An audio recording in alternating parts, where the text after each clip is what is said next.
you hiding here in the near clear blue?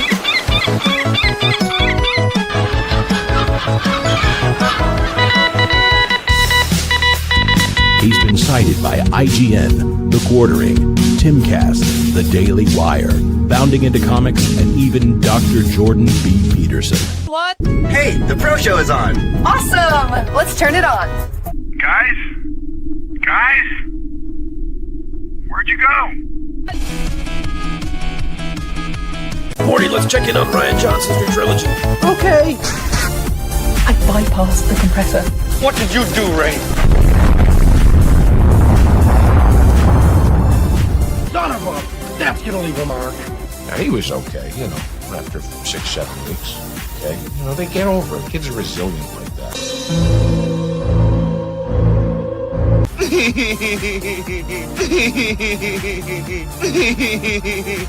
Yeah. I hate it. It's the standard, what would George do? I don't want you here. So sorry, George, I didn't think it would go like this. Fly, you fools! I've fallen, and I can't get up. Weird. Stay away from liquor, kids. I have always liked Cowabunga. Cowabunga! Now that's more like it, Mr. Wayne.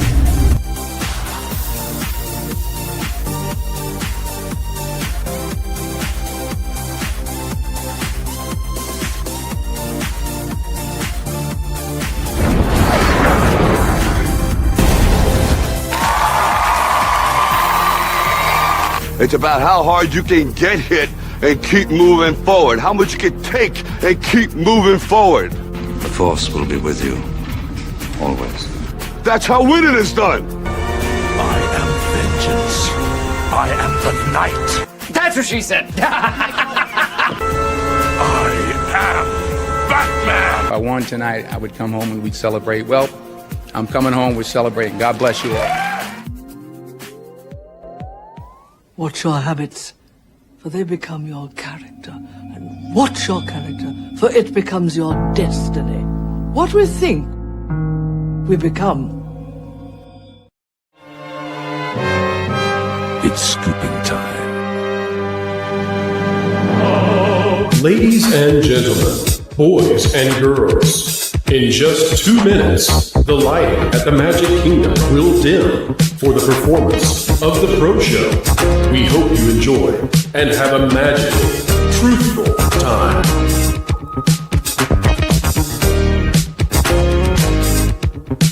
For the safety of others, please, no flash photography.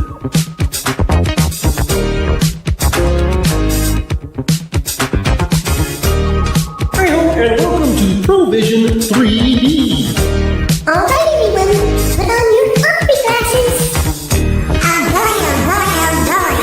Chop those now. I'm so excited. Keep learning, keep growing, and keep having fun. To all who come to this happy place, welcome. You know that you've been taught the golden rule, do unto others as you'd have them do unto you. Yes, Paul. Autobots, roll out! I'm bringing the party to you. If somebody's going to try to blackmail me with advertising, blackmail me with money? Fortune and glory, kid. Fortune and glory. Chicken jockey! All right, it's time to go to school, son.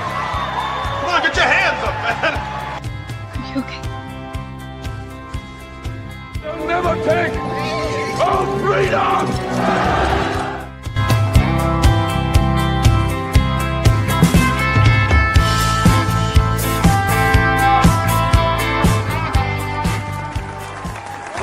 From the redwoods of California to the hills of Tennessee to the Rockies in the Sunshine State and Maine with that bright and shining sea. From coast to coast in North America, it's time for your host with the most, bringing you all the entertainment news that should be fun. Ladies and gentlemen, it's It's the WDW Pro Show! It's a super spring spritzel. Pedro's big year has Disney dropping. It's a super spring spritzel. Take down Star Wars, Avengers, oh please. They picked the wrong people. Even Bree said, nah, woke is collapsing. Theater snapping. It's a super spring spritzel. Oh, spring spritzel. Switch to Ryan Gosling. Project Hail Mario, ladies and gentlemen. We called it. We told you it was coming, and here it is. Project Hail Mary doing fabulously in Super Mario Galaxy movie, breaking records like Mario breaks blocks and gets power-up. So power up to Hollywood, but they don't want it. And we've got a great show for you today, folks. Welcome aboard, Carolyn and Criticless Blaine, also sometimes referred to as X-Wing 6 or Little It is Wing. true. Hello, Little Wing. Are you, so who is the What's up? Timo one? Is X-Wing Timo or are you You know, Timo? listen, I like to call it, this is the youths are saying these days, there's a term called choppelganger.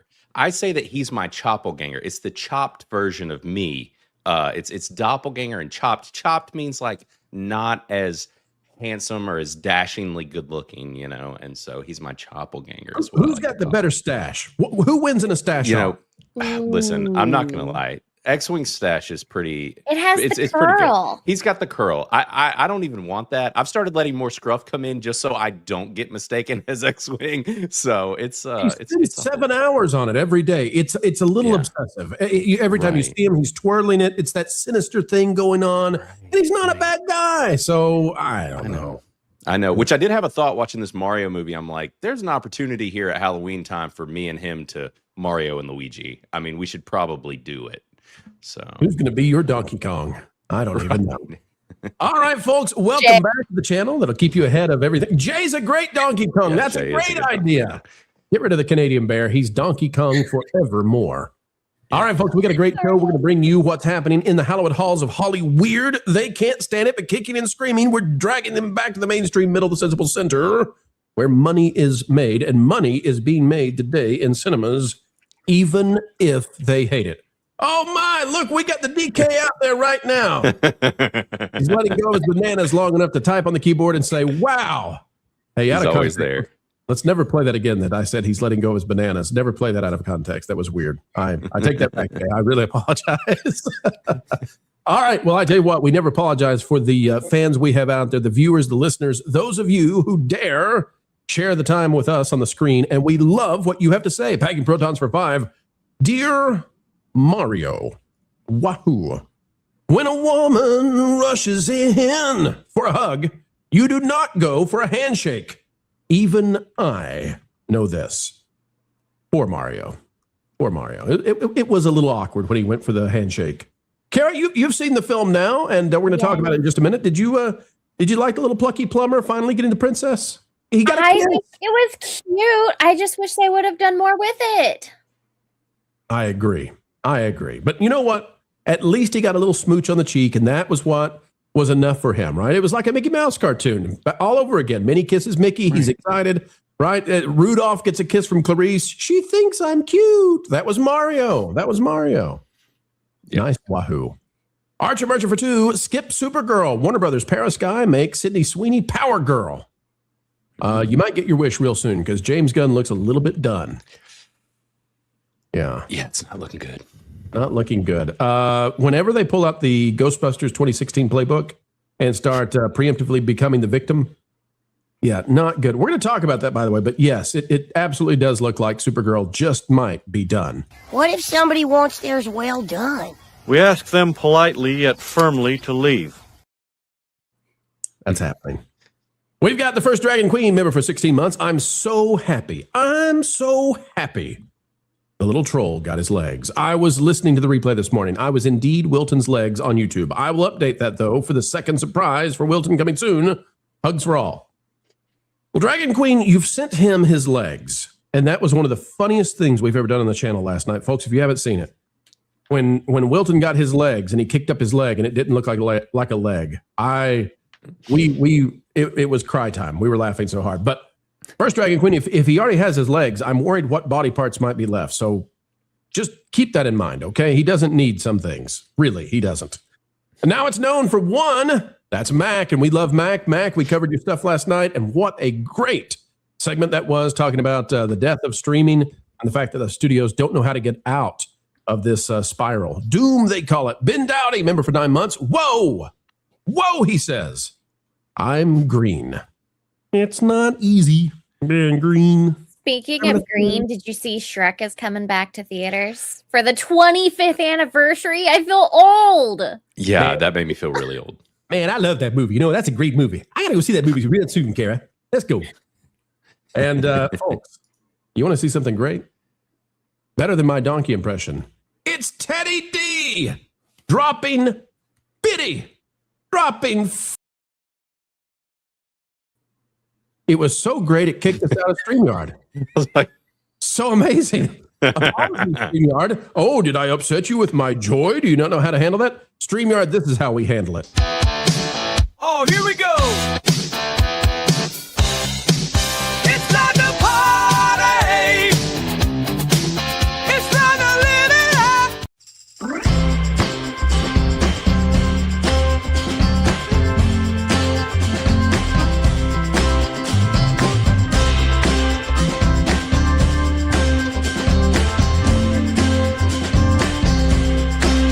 Perfect. Wahoo! All right, ladies and gentlemen, that's the way we start a show. And don't you know, we got way more to bring to you, including later on, we're going to have an exclusive interview with Criticless Blaine to talk about where Criticless came from, if Pro can talk, and why it all started with Rotten Tomatoes being controlled by the studios. So I cannot wait to get into that. First up, though, folks, we got to talk Mario because it is breaking records indeed. And Hollywood is screaming about it. They don't like it. They hate the movies you love. Let's go there, and we'll make them unhappy. The fact that we understand them better than they understand themselves.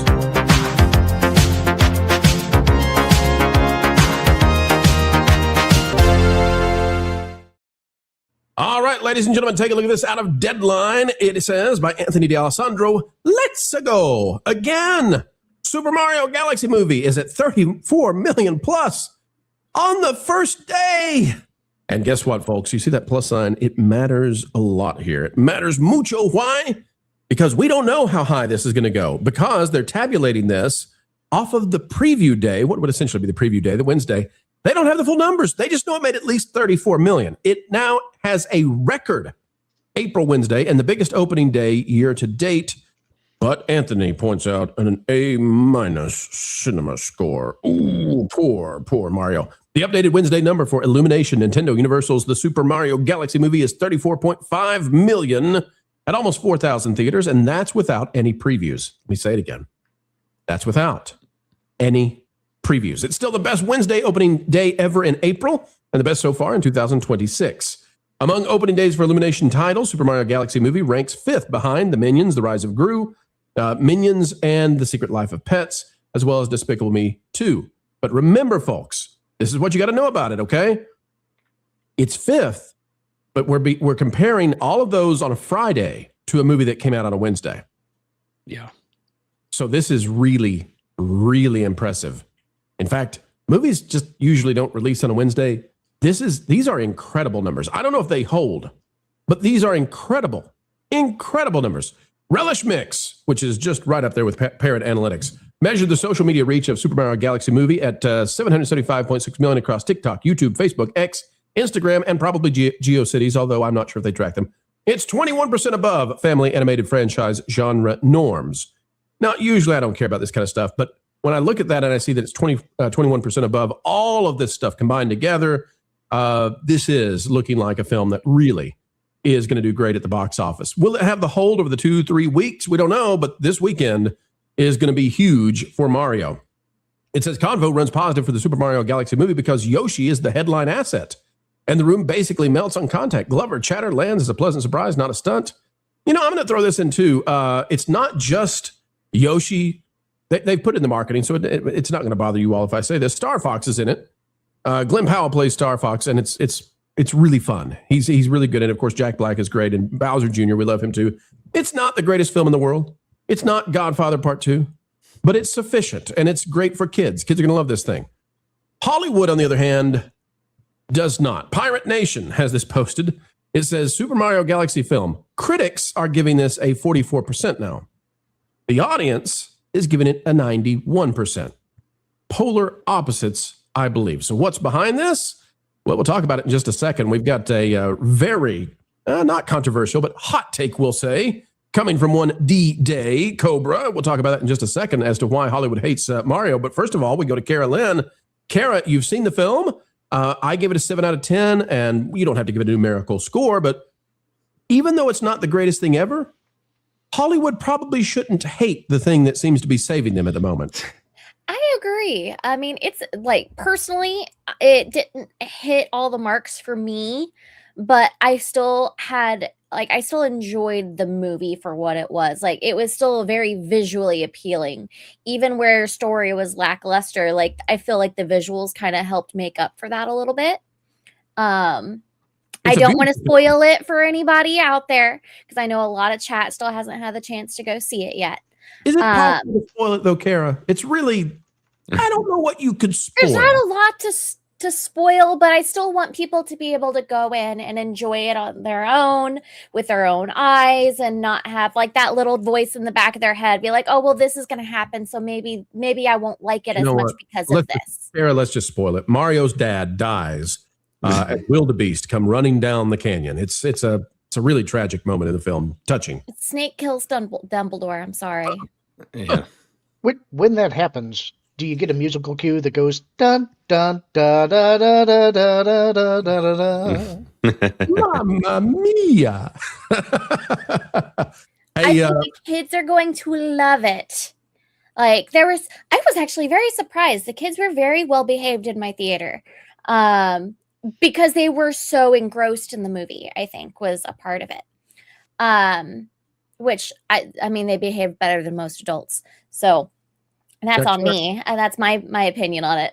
Sarah, have you heard that Grace Randolph is calling this, she says that Bowser and Bowser Jr., they're too much. They're actually too villainous because they're part of the toxic manosphere. Like, Bowser is Andrew Tate, says Grace Randolph. Have you heard this? No, I haven't heard this. This is ridiculous. Like, why is she reading so far into that? It's a kid's movie. I'm so glad you have the same reaction that I do when I hear what Grace has to say these days. I'm just like, Grace did a decent job for a while being more, what's the word? Sane. Did she? Really? For a year, she put on that sanity hat for a while. Right. From where she was before, it was an improvement, right? Yes. So, Blaine, that's the thing, though, right? So, Kara has a nuanced view of the movie. So do I. I'm sure you do as well. But, Blaine, Hollywood does not. And there are some out there who think they've got their finger on this as to what's going on. Now, here's what it says. This is from Polywar and D-Day Cobra. Jeremy out of Geeks and Gamers is posting 100% on this. It says the real reason why the Super Mario Galaxy movie has negative reviews. 1, the protagonist, that's a hero, is a man, Mario. And by the way, he likes a princess, and so does his bro.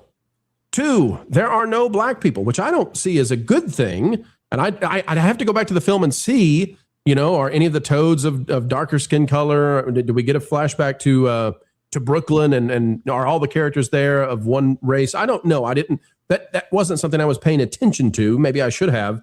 But this is what Polywar is saying that perhaps is causing Hollywood to be so angry. There are, and this is a big one for number 3. There are no people of a different bedroom persuasion, and in fact, this is a very traditional kind of film in that the princess kisses the hero in the end, and that's what gets the big wahoo, and that's the end of the movie. And then finally, of course, the main romance is heterosexual. Blaine, what do you think about the idea that is triggering the critics and the Hollywood studios, that they need this money, and yet they're furious at this film for being what films used to be back in the 80s and 90s?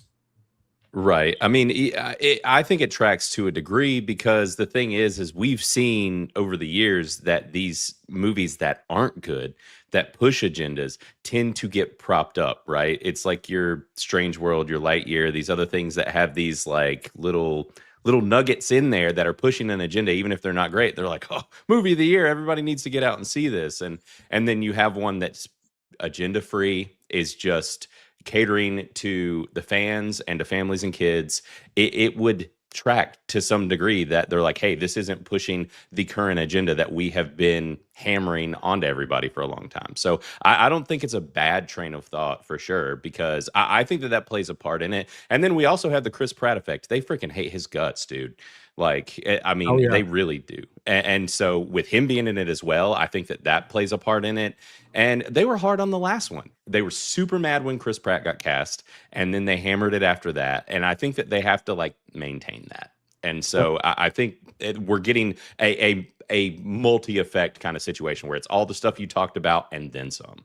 And there's the other thing too of, this guy is in charge of everything, and nothing is going to happen unless Shigeru Miyamoto, the man who made Mario, says we're going to do this. And so he's basically saying we're going to make something that's very traditional and is not offensive to anybody, and we're going to stick with what made Mario popular in the 80s and the 90s. Now, I do want to clarify for folks out there, I also did not check in this film to see if there are any Asian characters. I don't remember there being any Asian characters, and Mario comes from, and at least in where it's made is in Japan.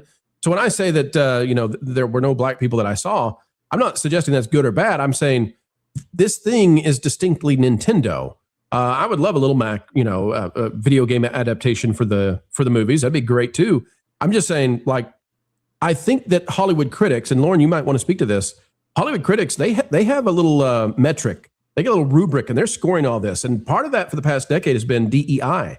And if a film does not measure up in terms of what they think should be there, I mean, where is the character who is obviously coded for the alphabet, right? If they don't get that, then they are so furious because they're so now accustomed to entertainment, including kids content, maybe specifically kids content, being propaganda material.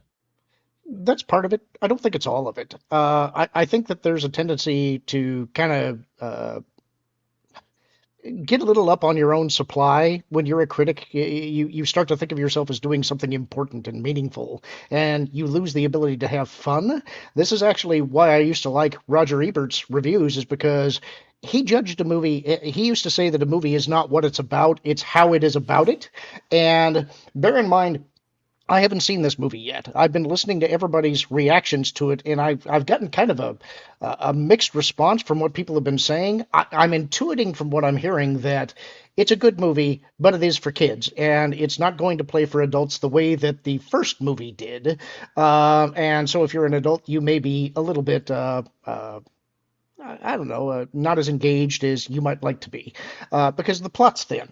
But you got to remember who this movie is targeted to. It's playing to its target audience. The kids want to go see their favorite characters all playing together on the screen and feel like they're in the universe that they love. In that sense, this is Hollywood giving its target audience what it wants, and that's what we've been saying we want them to do. When you're a critic who thinks that you're above all of that and that what you're doing has to be meaningful and important, you forget sometimes that your duty is to serve the customer, and you should be critiquing the movie based on, does that movie do that? And so I think that's why you're getting the mix of reactions here. I think the critics are saying, do I like this movie? And a lot of times you want to get your critics' opinion, but you also got to think of, who is the movie for? In this case, it's for Nintendo fans. Absolutely. And if we look at the Super Mario Brothers movie from 2023 and how it performed right now, the new one, the Galaxy movie, is performing better. Now, we've only got 1 day of data in, but we're going to pay attention to this. I suspect that because this plot is thin, and I suspect because this is aimed more at kids rather than grown-ups, that it won't have the legs of the first one. I could be wrong. I don't know. I'm curious. I think it might. I liked it more than you guys did. Like, I loved it. I got out of it, and I told my wife, I was like, I'd turn right back around and watch it again. Like, straight up, I would watch this movie again. And I think that we are going to get where it really might push past for this one is repeat viewings, because it is so easy to watch. right? Like it is engaging kids. And if it's Easter weekend, if parents are like, hey, we already saw it, but I got a great way to entertain my kids for an hour and a half and we can get out of the house for a little bit, we'll just go see Mario again. Like we'll go to a matinee or whatever. I could see this doing numbers just on repeat viewings. There you go. Finish the egg hunt and go to the Mushroom Kingdom. Blaine, what I'm looking at here is, so the first one made 1.3. I think this one's going to do 1.2 probably, but it wouldn't surprise me if it exceeds the first one. It does 1.4, 1.5. What does surprise me is that the call did not go out, at a time when cinemas are at the brink of extinction. It surprises me that the call did not go out from the studios to say, hey, we're going to do kids' gloves on this one. Like, we know you hate it. We know why you hate it. Shut up. Hey, trades, shut up. Because we need this to live. You need this for food on your table. Like, they can't stand, Blaine, that we wouldn't go see Ella McKay, that we wouldn't go see The Bride, that we wouldn't go watch Wicked for Good. They hate that Hoppers is not really a return to form for Disney. They hate that this is what people want to see, but you would think could stop for 1 second and go, oh, this actually keeps our industry afloat for another year. So go see Mario. Right. And I mean, even outlets like one of the first things that came out was IGN, like just ripping into it. And it's like, you guys are a video game outlet. And the guy that you got to go see it's giving it such a hard time. And it's like, this is saving two of the things that you guys make money on. And the first thing you do is slam it. It's just like, how stupid. Like, I don't know why they don't pump the brakes. But there's a lot of animosity towards the critic space, towards fans. And then also towards just like we said, the not catering and stuff. So this is a double whammy. And as we know, and as Lauren was saying, like these people really like to hear themselves talk. They like to prop themselves up, start to feel important, right? And this is a perfect opportunity for them to be like, you guys are stupid for liking this because this movie's stupid. And it's hard for them to resist that. They listen, they are the best. They are the prettiest. They are the smartest. They are the wisest. And the rubes just need to get in line and listen to what they have to say. Because if nothing else, an influencer needs to influence. And it seems like right now, whatever they say, we do the opposite. Kara, I've waited until the end. We've played this clip before, but because of your reaction, I have to play it again on the show. Kara, just before I play it, can I ask you, please, you would say that you thought the Mario movie was mid or slightly above. Do I have that right? I mean, I'd say it's probably like, visually, it's a 9. Story-wise, it's like a 5 or a 6 for me. But you did when you watched Bowser, okay? I didn't dislike the movie. I just feel like the first one was had a little bit more meat on its bones compared to Galaxy. That's just what I'm comparing it to. When you watched Bowser, you didn't, and with his son, you didn't go, you know what? I think that's the Tate brothers. I think that's what I'm seeing right now. You didn't see that, right? No, I thought it was a father who had a troubled relationship with his son and who was trying to get back to that. Kara, I have to play this for you. Go ahead, Lauren. I was going to say, if I were them, I would quickly turn around and lean into this as a marketing opportunity and do a short spot with Bowser and Bowser Jr. advertising their podcast. Right. Because that would be something they could play into.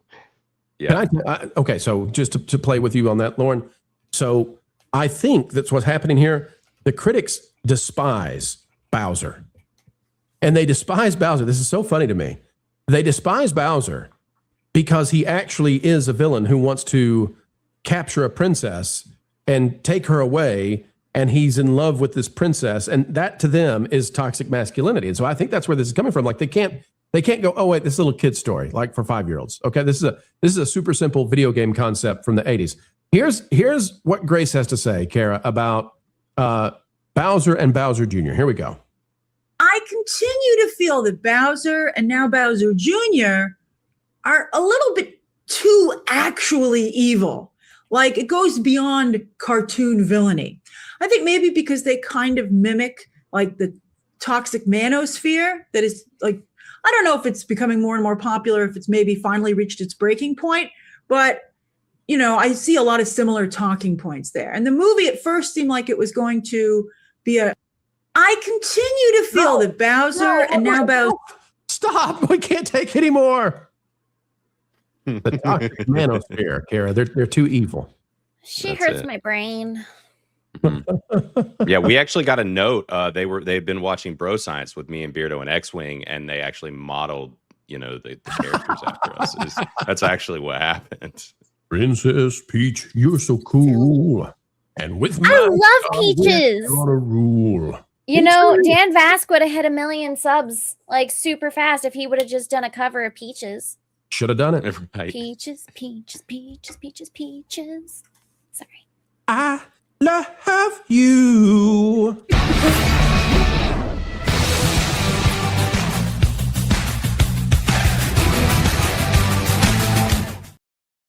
All right, folks, let's get our superstars. Yes, you're the power-ups of what we do up on the screen. One more time, Teddy D for Fitty. We say thank you. Also going to Archer Merchant for 5. Saw the WGA wants royalties for AI training. That's the Writers Guild of America.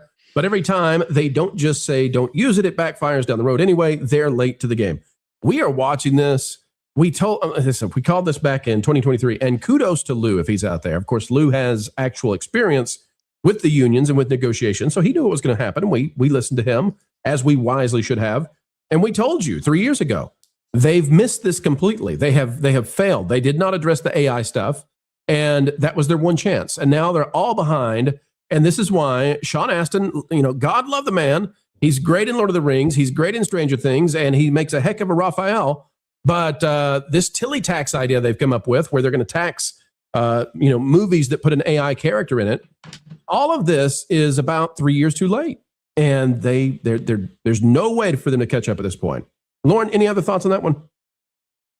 No, I think if you hit the nail on the head, they're trying to bottle up a technology that is emerging, and that's not going to work because it's in the hands of the users.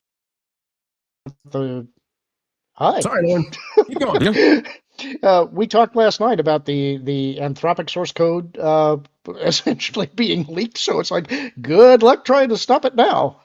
Boy, that's big news. That's big news. Different lane, and we will kind of touch on that later today. We got some more AI stuff. We'll get there, but hang tight, folks. Tinder Warriors dropping 10 wonderful green pro memberships, and that means we need to play a little clip.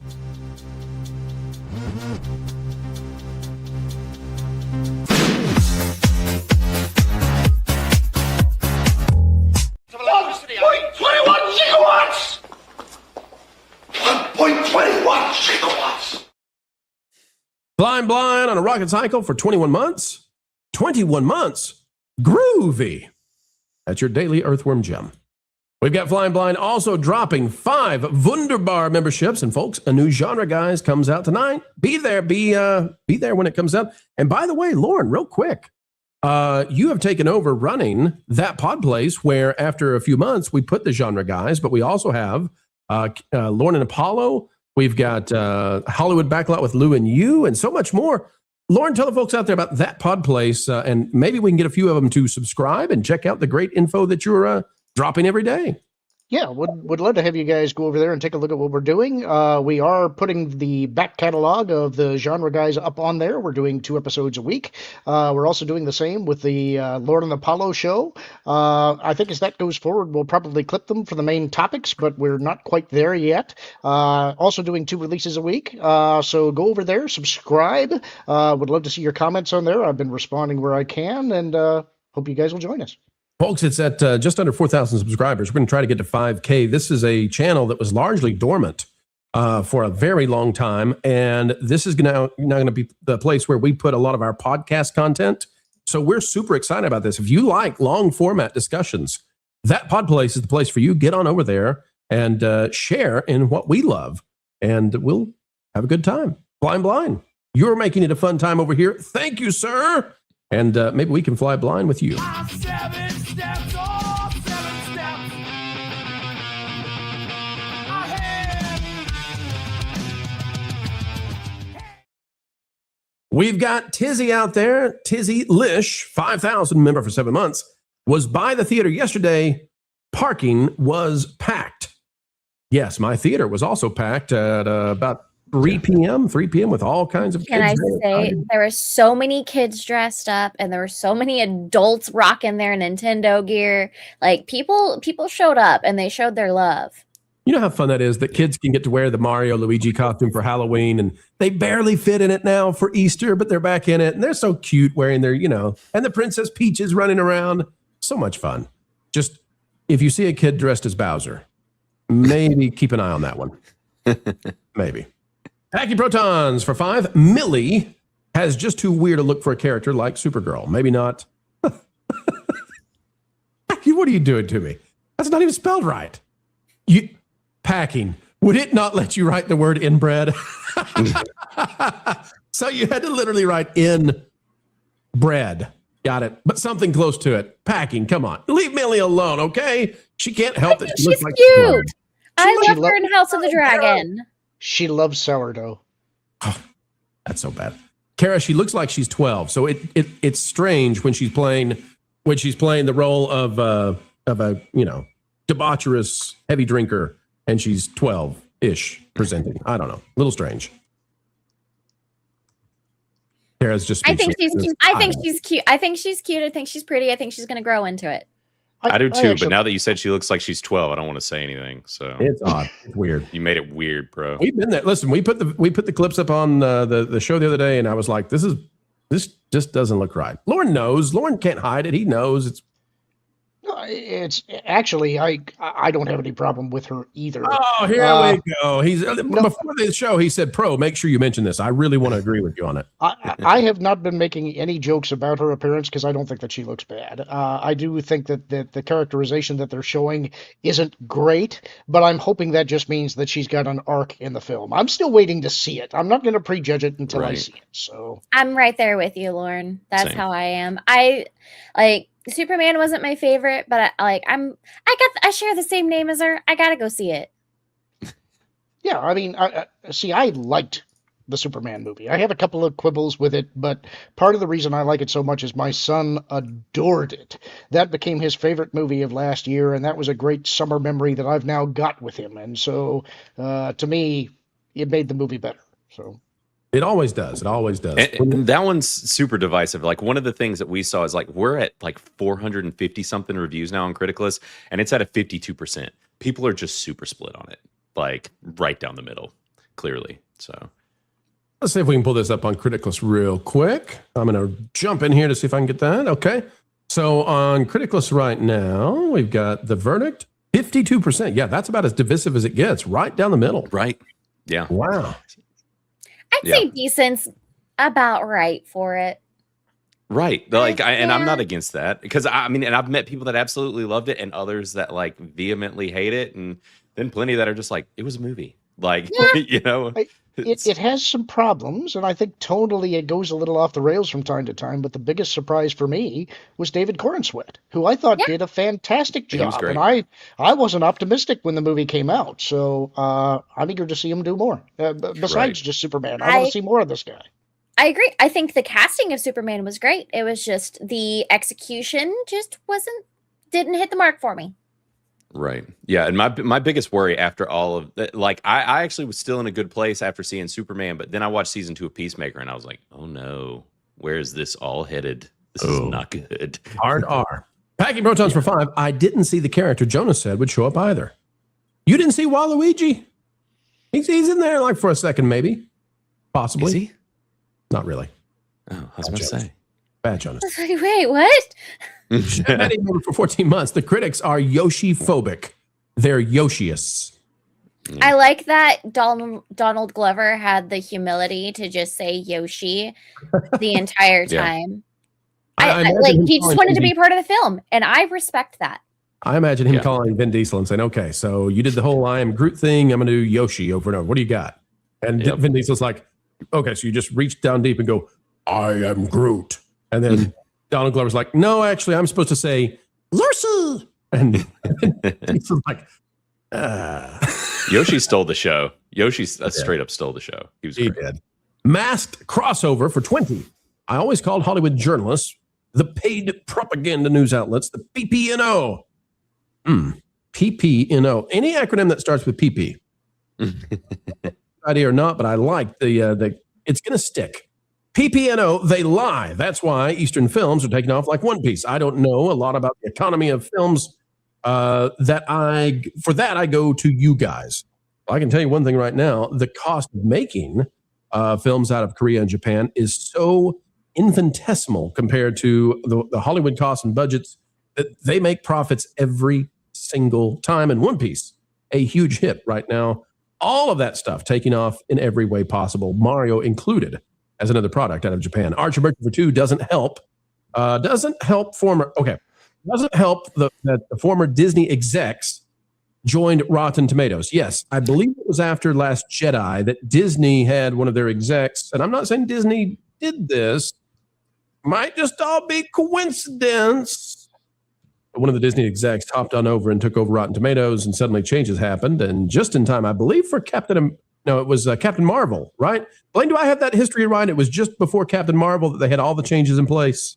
I think you're right. It was around that time, and I mean, that's the thing. There's been so many hands. Warner Brothers, like, literally owned it for a while. And so did IGN, if I'm not mistaken. So, like, there are a lot of, like, conflicts of interest with ownership and that company.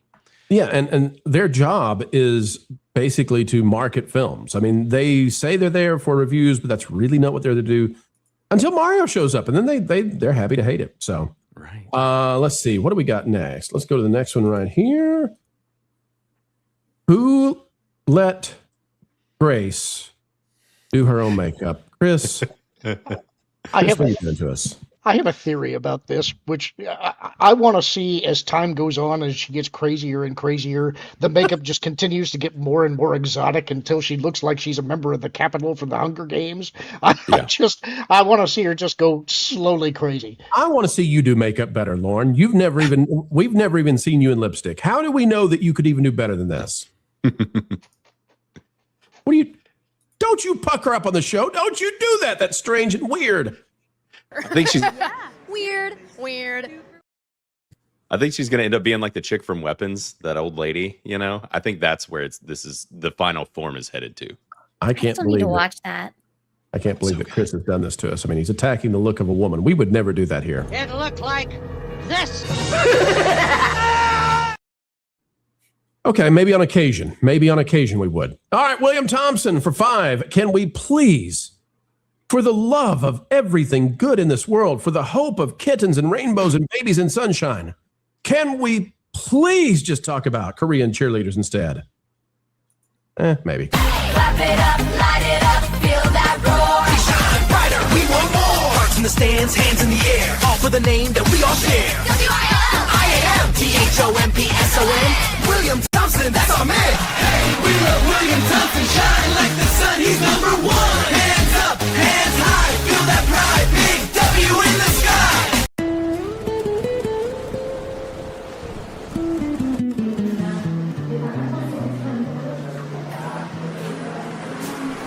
Today is a sad day, you know. The Disney stock has dropped. Oh no, really?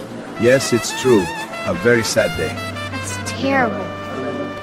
Our dear Jefe, Mexican Iron Man, has lost billions and Bob is gone. Bob is on the run. What will happen, Abuelo? For Bob's sake, I hope Mike never finds me.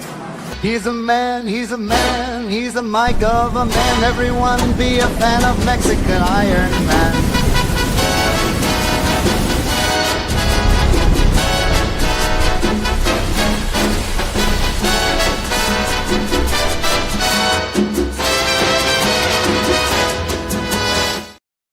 There you go, William. You got a bonus Mexican Iron Man attacking Bob Iger.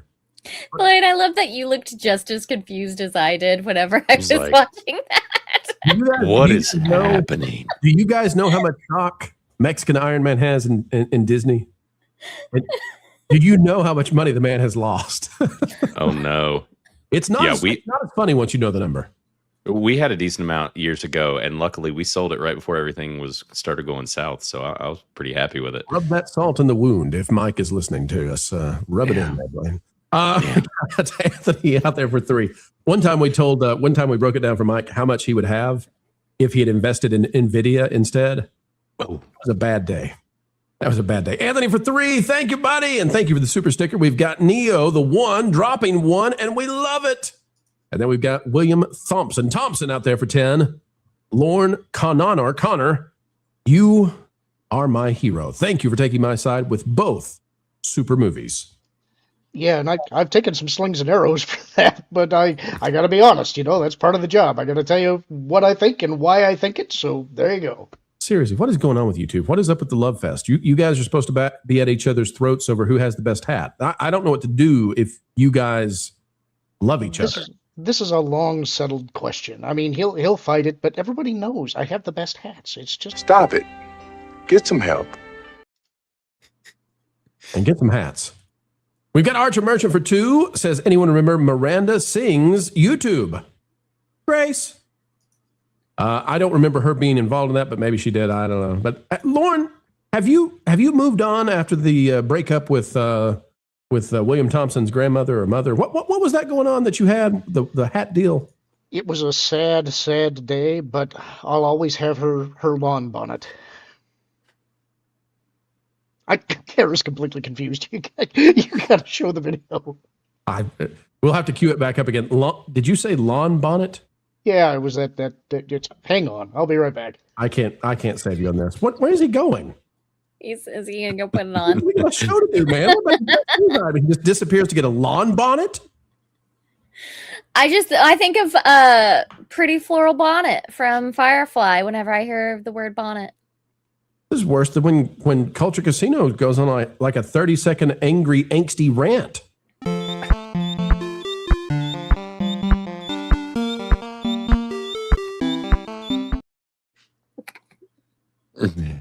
Well, something. Don't see that every day here on the show. That's what I wear at the beach. Well, all right then. Any pros.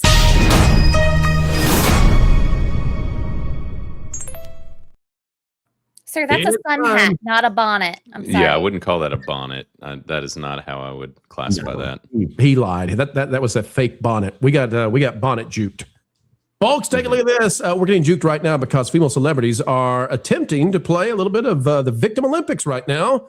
This out of Variety. You all have seen that the new Supergirl.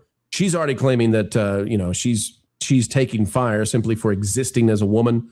Well, Lily Reinhart apparently heard that and said, "What if I try to one-up her?" And here's what we've got on it. Lily Reinhart says a male director came up to me on set. Folks, look, here's Lily, okay? What happened to her? What went down on the set? Is this going to be another one of those situations like we got with, you know what's happening right now with poor Justin and no, you don't want to talk. Okay, we won't talk about that. Ryan Reynolds and his wife, we won't talk about it. What happened to Lily, though? A male director came up to her and said, just suck in your stomach a little bit. Oh, no. Yeah. Dude, I can guarantee you female directors have done the exact same thing to men. Guaranteed. And to women. Yeah, and to women. Yeah. It's like being told, could you stand up straight, pull your shoulders back? Like, this is not. Right. This is not a big. Okay, well, maybe there's more to it. Hang on. Riverdale and Forbidden Fruits actor Lily Reinhart. Variety is taking the time to write an entire article on this, right? Recently took part in a video interview for Cosmopolitan magazine and revealed that a male director once told her, suck in her stomach a little bit in between takes. Reinhart did not reveal the male director's name. Nor do we know, by the way, in between takes, was he saying, hey, you've got bad posture, whatever, just, try to stay in the same form. We're going to be doing rapid fire. We don't know any of the details of this. Who knows? Joined by her Forbidden Fruits co-stars Lola Tung, Victoria Pedretti, and Alexandra Shipp, Reinhart was asked to name the acting note that she took personally. She did not hesitate to answer. When I had a male director come up to me and silently lean over and go, just suck in your stomach a little bit. Oh, wait. So it's in between takes. He told her to suck in her stomach because they were doing a shoot. Oh my gosh. The revelation prompted gasps from the cast. Oh my God, what's his name? What's his address? Tung shouted, time for a hex, time for a hex. Well, they're normal. That's totally normal. Did he whisper or not? How are people gasping if he leaned over and whispered? Exactly. Right. Critical Drinker has this to say about it. He puts on, you got Hugh Jackman and the rest of the guys, the Marvel peeps, okay, and you got to look at those washboard abs they've got. That's hard work to do, right? He says, do you have any idea what these guys had to put themselves through to look like this. But no, being asked to suck your gut in for a few seconds was clearly far worse. I think we need to keep this post up for the remainder of the show. Moving on, we've got this down here from Variety. Lily Reinhart. There's the article. But Jonas, what are you doing, man? Jonas is ratioing Variety. 2K versus 877. That's a ratio. Jonas says, one time, my mom said that to me on Portrait Day. Should I tell Variety? Kara, I'll put it back for you. And I'll go to you first, Kara, because you shall be our female shield for this conversation, because we may be just a bunch of men who don't get it. We don't understand what women really go through. Kara, is it a big deal? Is it worth an entire article on Variety to say, I was asked to suck in my gut for a scene? No, absolutely not. I think like think of it as if like she was like her job is to portray a character in a certain way. Like that's literally her job. Like I don't know like what the movie was, because she doesn't want to offend any or like send the hounds on anybody. But honestly, no, put that back. Put that back.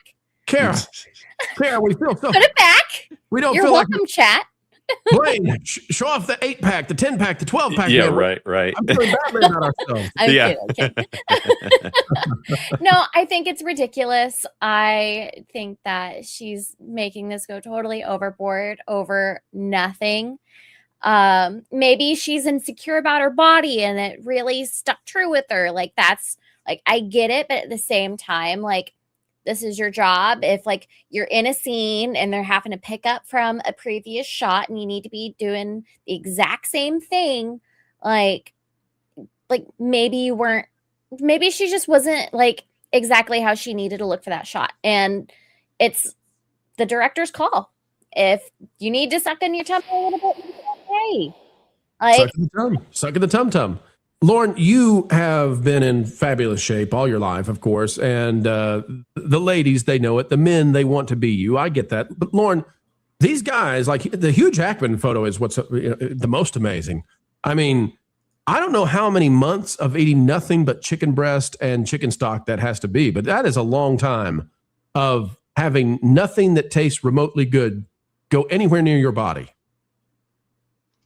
Yeah, I'm a guy who likes food, so I don't think I could do that, but more power to these guys. And honestly, in the case of this actress's story, it's like, I think the proper solution to this is, if she's going to make an issue out of being whispered in her ear, suck in your tummy a little bit, would be to then loudly proclaim, sorry, doll, why don't you pull in that gas bag for a little bit? We need to get this next shot. And let's see how that goes. All right, well, let's go to the actual, let's go to the interview where she does this. And as we do so, here's what I kind of think might be happening is that I think it's in vogue to be a victim amongst some of these women. And I think in Hollywood for decades, I'm kind of there with them because I know what the hiring process was like for women. I know that it was horrifically bad and immoral, and the things that women had to do in order to rise up in Hollywood was traumatically terrible for them. I think about, even going back to the 20s and 30s, Shirley Temple, right? The girl who sings Animal Crackers in My Soup. Wholesome, right?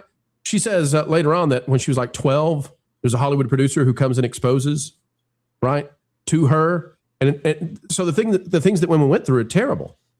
Today, I don't know that that's happening because I think it could destroy men. Now, I know it's happening to some degree, but I think there's this need to find something to say, look at me, I'm a victim, I'm overcoming. Meanwhile, they're living in their mansions with millions and millions and millions of dollars, and they might be the ones who are powerful in society. Let's play the clip. Here's what it is. Here's what she says. Well, never mind. It's going to take us over here. Hang on, folks. We're in TikTok now. We'll play it. Here we go. That you took personally. Oh, yeah. When I had a male director come up to me and silently lean over and go, just suck in your stomach. Oh my God. What is his name? I'll tell you later. There you go. That's Blaine. Okay. So the gasp was when she's relaying the story. That makes more sense. Right. Yeah, that does make more sense. It's like, but for that to be dramatic, it's not like he got on like a megaphone in front of everybody and was like, "Hey, fatty, suck it in." Like, See, that's exactly what I was thinking. dude, Right. he He just makes said, the like, whisper "Hey." be sinister, but it's really like him coming over and saying, "Hey, I know, just do this little thing because we got to get this shot done." Right. Like, and I mean, there was a time when, and I think maybe now it is becoming more of a triggering thing because if you think about like before the past 10, 15 years, Hollywood was like, hey, these are people that like look better than you usually. They're in better shape than you. This is their job, is to look good and be on camera and all of these things. And then the past 10 years, they're like, no, we're going to change it up a little bit. And so maybe now that type of thing stands out a little bit more. But Lily, you know, she's doing all right. She looks great. Like, I mean, it's not like she's some super heavy person that they were like, hey, can you stop looking like that? Like, right. Well, Blaine, the problem is this makes people unrelatable. And I don't think they understand that yet. When this is beyond first world problems, right? This is like, so here, when these female celebrities do this, now, if they've got a real grievance, okay, if they come out and they say, this man did this to me, and and it's something that we say the law needs to be involved in, I'm there, okay? We don't want anybody to be mistreated. But when they come out and say stuff like, a director once told me to suck in my tummy between takes, that's like you going to a homeless person and saying, God, man, my Wi-Fi,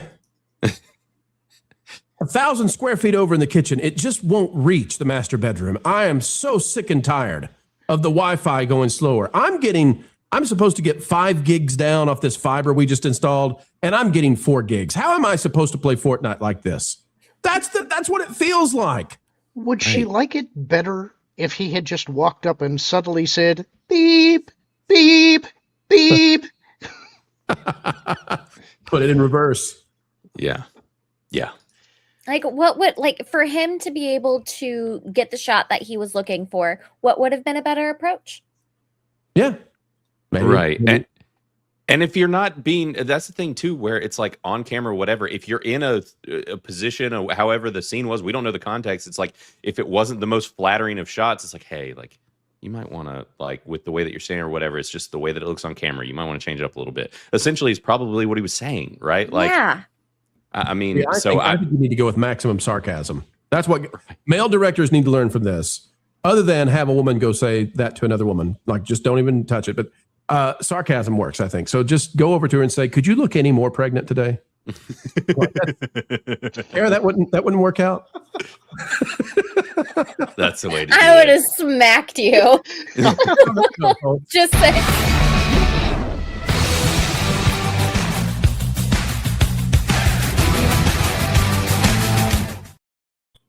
I mean, I'm not recommending it. I'm just saying it's a funnier story that we'd be covering today if that's what he had said to her. Right. Next time you tell a woman that, make sure I'm around. I would love to witness that. Go to her. Yes. Great.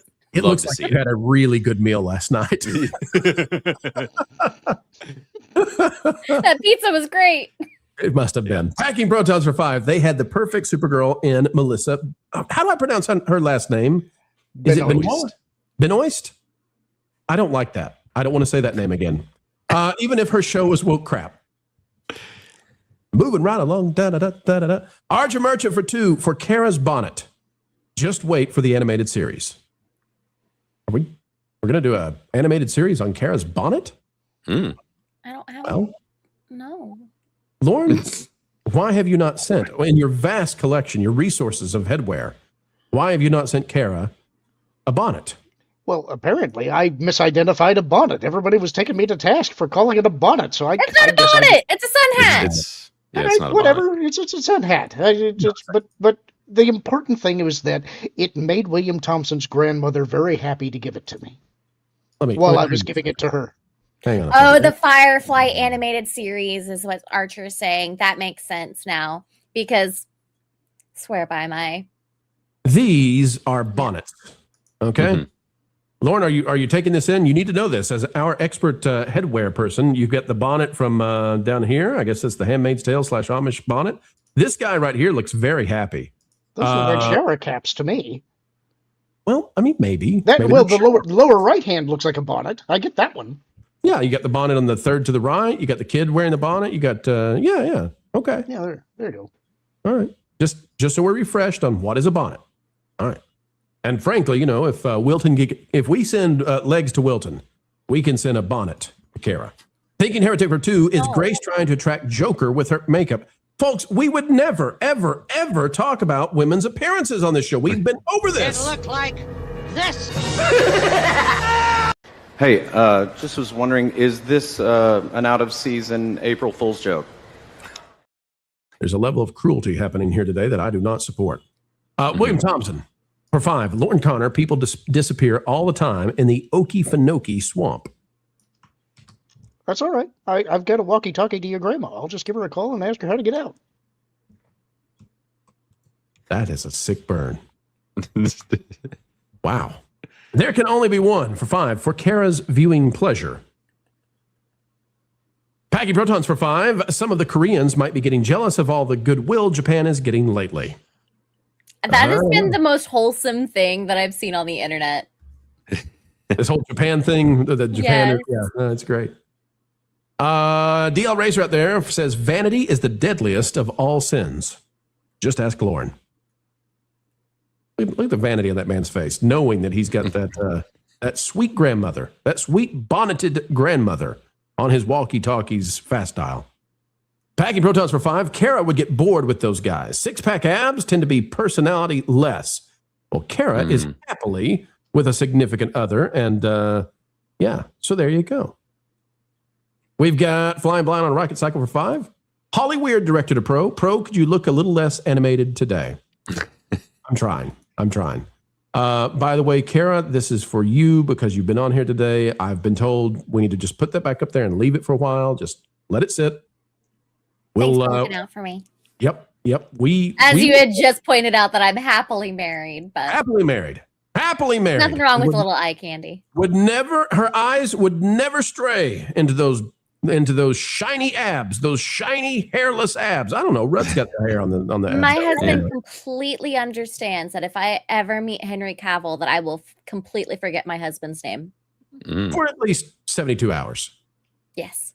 Wild and Crazy Bear for 2. Trump fired Pam Bondi. Oh, I did not see this. Have you guys seen this? I had not. I did. I actually just put that in the private chat. I did confirm. It looks like that's the case. Okay. Interesting stuff. Let's see. And it just happened because 2 hours ago, NBC News was saying considering, CNN considering, but this has happened now? Oh, yeah. Okay. Got it. All right, folks, not our lane, but it is breaking news. Packy Protons for 5 thought the Bondi thing was rumor, was about to post it an hour earlier. Thank you, Packy Protons, for keeping us updated. Packy Protons for 2, suck in the gut, guys. We're the Ghostbusters. Great line. Man, I wish I had that clip for when we did the conversation. Great one. Juliet for 2, a bonnet. And look at that little bonnet emoji. Who knew? Who knew there was a bonnet emoji? So Pro wants a body of tuft. All I'm trying to say, Dragon Queen, and Kara will agree with me. I know she will. Back in the day, Sean Connery, when he took his shirt off, it was like a bear and a marmot had a baby and just covered him in that fur. I mean, the man lifted up his shirt, and I imagine Burt Reynolds was the same. I imagine just hair flowing in every direction from their pecs and their abs and their back and their elbows and the bottom of their feet. Just hair like you can't believe. Robin Williams forearm hair everywhere. The static generated led to spontaneous thunderstorms. That's what women really want. Kara, can we call Tom? Can we call Chris and let them know, if you want the ladies, get the hair back.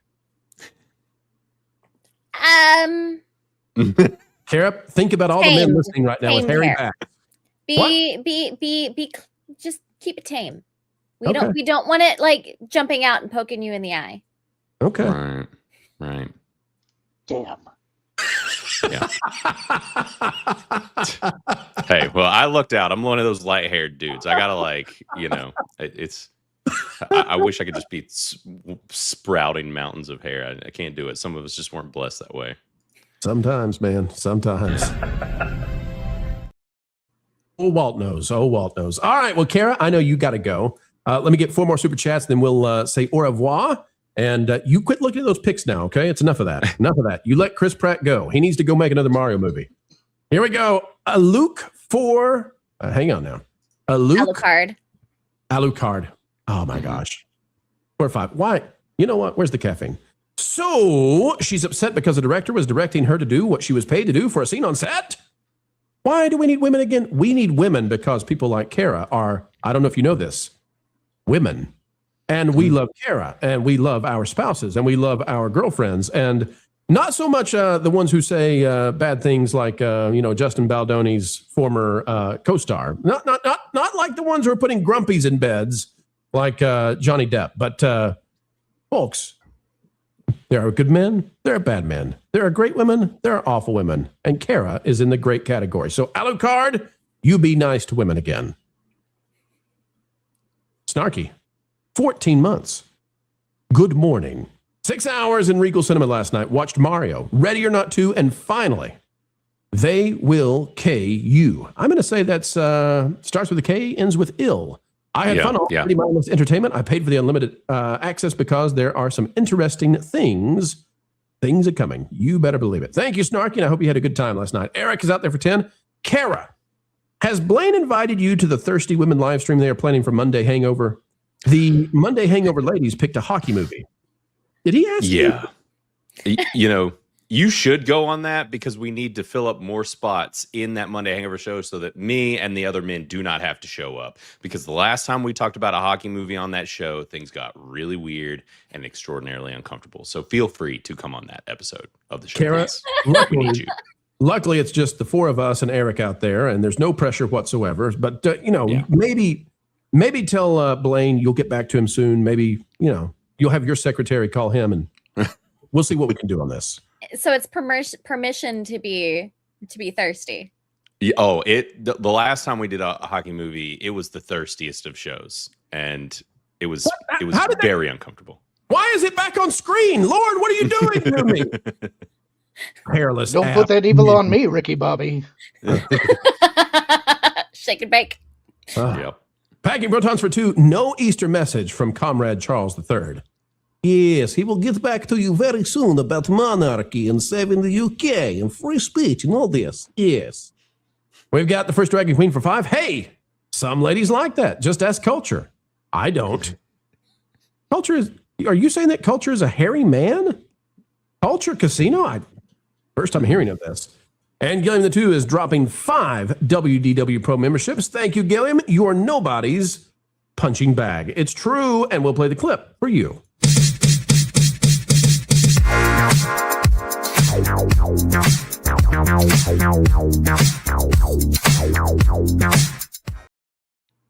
I frankly think that today's imagery has made a lot of men out there feel better about themselves, knowing that they have the chest hair these guys just can't grow. That's what I think. Lauren, you feel better? I mean, Paul Rudd shaves his like you can tell he shaved his chest for that. Just right. saying. Yeah, that's you can tell there's some scruff there. And then same with Hugh Jackman. Hugh Jackman is also a hairy dude, but he trimmed it up for the role. Yeah. I think, listen, you got to do what you got to do, right? Pay attention. I didn't realize until you knew the follicular density of the body hair of each of these men, just how much you cared. I like now knowing that Kara, when she looks at these, she can say, Hugh has a lot of body hair compared to what he's got there. Rudd, I'm noticing that some of the hair that he typically has below the nips, he snipped some of that hair. Tom is not. It's the level of inspection that Kara knows about that really. You said it, not me. She's got a photographer's loop off screen that she's going very carefully for each negative. It sounds like a well-studied topic. That's how I'm going to put it. I just appreciate it. It's okay. Right. Well, Kara, we appreciate you, and I am so sad that we have to say goodbye, but we take some pleasure in knowing it won't be forever until you're back on again. Looking right now, we get more super chats coming in. I think we're okay. I think we can say farewell for now, but Kara, looking forward to having you soon. Tell the folks out there before you go, what do you got coming out on your channel and your content? I lately have been playing Crimson Desert, and that's kind of the main thing that I've been doing, Crimson Desert. And then I also will be doing some crochet content here soon as I prepare for a market that's coming up in here in North Carolina. But that's the main thing. I'll be around here. I'll be lurking in the chats. And I appreciate you guys. And I always have a good time chatting with y'all. And Kara, tell the folks where you're at. It's at Kara Creates, and they can click on the link description in the video. Yeah. Yes. Sorry, I'm really bad at promoting myself. We want people to find you. I'm so Kara. used to chatting up other people and be like, "Oh, have you watched this person? Have you watched this person? Have you met this person?" Yeah, I'm not good at talking about myself. So. Well, we shall see you soon, Kara. Thank you for joining us today, and happy hunting when it comes to all of the bonnets and hairless men that are out there this Easter weekend. Thanks, guys. Have a good one. Later. All right. Well, that got weird, didn't it, Lauren? I was perfectly at home. I don't know about you. Right. Or just fluff the tuft for a minute. Show the world out there. Say, listen, ladies, this is what's on the way. If you just... All right. Now you're getting weird. I'm not doing that. Okay. Wilton does it. But seriously, man, stop it. Oh, my gosh. This guy. Let it go. All right. Alucard for 5. My mistake. I'll rephrase. Why do we need modern Hollyweird Cali women again? To annoy you. We've got Packy Protons for 5. Point of privilege, Pro. Lorne has been showing a sadistic streak lately. Yeah, his real side is starting to come out. Have I? I didn't think I was being all that different. And Packy Protons for 5. Rumor has it Sean Connery inspired the shag carpet. That's why they call it shag. All right, let's get off of Trebek and let's move right along, folks, because we got more to talk about. And we're going to put on our maturity hats for a minute and really win it because, well, this next story, we got to go deep. And how deep do we got to go? We got to talk about the future of humanity. And yet it's about Disney. What are we talking about? Well, don't go anywhere. You need to know what's happening with AI, Disney, and OpenAI's Sam Altman.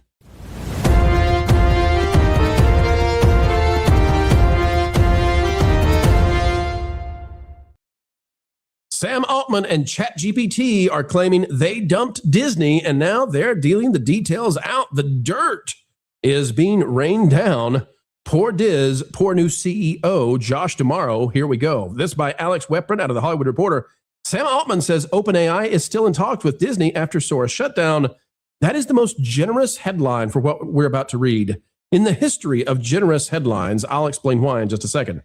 Altman says he spoke to both Disney CEO Josh D'Amaro and former Disney CEO Bob Iger to give them a heads up about the decision. Altman says D'Amaro told him, "I get it." Which, that's not the greatest way to respond. If Altman thinks that is playing positively, I don't think it is. That doesn't sound like a guy who's real happy with it.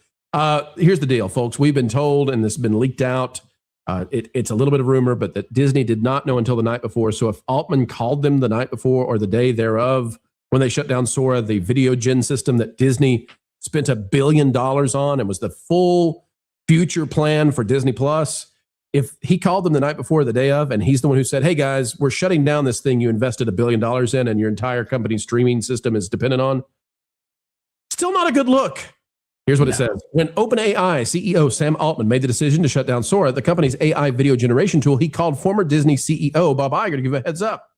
Iger was the one who spearheaded the partnership, which we're learning now, which would have given Sora access to hundreds of Disney characters, and with the entertainment company investing $1 billion in the AI giant. With OpenAI getting out of the video generation business, the Disney deal was toast before it even got kicked off. Remember, this was they've already done the vertical integration into Disney Plus, and this was the plan for people to make their own vertical content that people would watch. It would go trending, etc. This is everything to Disney. Here's what Altman says D'Amaro told him. "I get it." That's it. Like, not, we understand it's a big, we would love to work. No, I get it. I mean, Blaine, the way that was said is what I want to know. Like, did he say, "I get it," or did he say, "Right, I get it"? Like, how was that presented? This is not good. Here's one more quote, and then I'll get your thoughts on this, Blaine, because this is crazy to me. It says, "It's super sad always to disappoint a partner or users or a team, all of which are doing incredible work." This is from Altman. Now, when he says that, he's talking about, it's super sad to disappoint. This was a $1 billion investment from Disney that he yanked out from underneath them 12 hours before it was public. And oh, by the way, it's everything they bet for Disney Plus to change it, and they're halfway through the changeover with no partner now. So this is kind of a big deal. Blaine, what are your thoughts on the way that it's being phrased now? And by the way, Blaine, when it says that Disney wants to work with them again, it's that Disney is open to the idea that somehow they might work with ChatGPT, not Sora. It's all gone. Right. Your thoughts, Blaine? Right.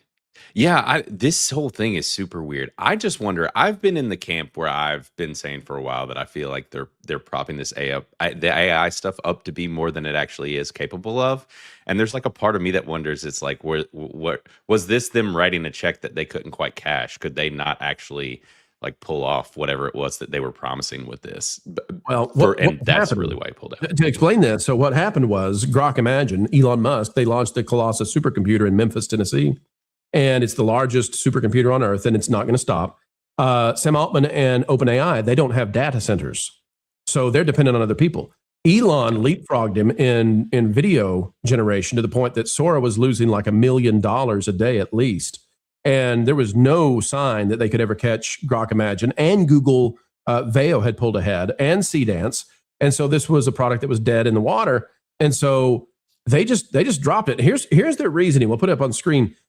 This is the quote from Sam Altman again. It says, "I love Sora. I love generated videos. And I should be loved, our partnership with Disney. And we're working hard with them to find a world." This is the greatest quote ever. By the way, I don't think that Sam Altman is long. I mean, maybe I'm wrong, but I don't think he's long for being the head of OpenAI. This thing's falling apart. But here's what he says. "We're working hard with them to find a world where they can still do something amazing, and we can help with that." Now, Lauren, you'll notice he's not talking about video. He's just saying, we'd love to help you do something, anything amazing down the road, maybe that we do. But he says, we need to concentrate on our compute and our product capacity into these next generation of automated researchers and companies. We'll talk about that in a minute. I'll get to what Sam Altman says they're really doing. But Lauren, this is not a case of AI underperforming or Disney, getting caught in an AI bubble. This is a company that just completely screwed them over royally as they're struggling now. I like to imagine as this conversation was going on that Sam Altman was dressed as a pirate and speaking in a pirate accent. It's like, "Yar, we be leaving behind the Sora image generation. Sorry." I just love this idea, and I am certain that there were more words from Josh D'Amaro than just "I get it." Yeah, and I'm pretty I get it, and that was the end of the conversation. No, I don't think so. I think it probably was followed up with something like, "How could you screw us over like this? We're halfway into developing Disney Plus. We've already rolled it out. Now we have nothing. What have you done?" What would make this even better was if he actually, instead of communicating with him by phone, that he had an AI-generated image of himself as Captain Hook delivering the message. I just love the thought. Well, I'm not convinced that Sam Altman is actually fully human, right? I mean, he's kind of like Zuckerberg was. I think he's part robot. The name of his podcast is Almost Human or something like that. So yeah, he's full on admitting to it. So here's Sam Altman. Here's the video this comes from, and I'm going to play what he says they're doing instead of Sora now. Okay, so why did they drop Disney? Why did they have the breakup? Well, this is what he says that OpenAI is up to. Here we go, folks. We'll play it starting right now. Now, eventually, I think these decisions will be made by society. It's like not up to the CEO of a company that makes airplanes what the safety regulations are. But for now, we kind of got to do it. We've obviously talked a lot about the fears, but there is so much excitement about what this technology can do. OpenAI has a foundation that's focused on humanity's biggest problems. Where do you see this being good for humans in a very specific way? My most exciting meeting of last week was with a physicist who's using one of our latest internal systems. He said, my mind has been completely blown. I didn't think this would ever happen. We are going to make decades worth of theoretical physics progress in the next couple of years. And, some people will say, okay, who cares? You can write a better equation. But I am a believer that scientific progress is one of the most, maybe the most important thing we can do to make the world better and better. Obviously, we can do things like develop new cures for diseases, but there's so much more. material science, new ways to produce clean and cheap energy, abundant energy, that if we are really on the precipice of being able to use AI to dramatically accelerate science, then I think we can solve some of the biggest problems in the world. And then he hissed and left behind a clutch of eggs. So Altman, but this is the claim, and it's more broadly in this interview. What they're talking about is, why are you severing with certain relationships? What is it that you're doing now? And again, I think that OpenAI, although they were in the lead, they're the first ones, right? ChatGPT, and they're the household name for AI.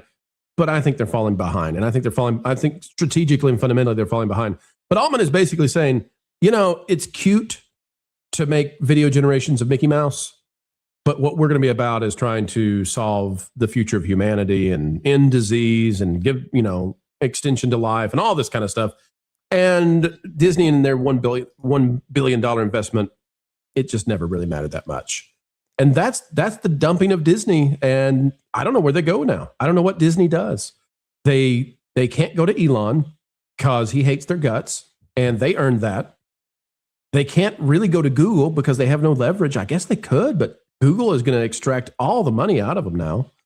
So I don't know, guys. Where do you think Disney goes to try to fix this problem? They've got a Disney Plus rollout now that's dependent on AI, and they got no AI.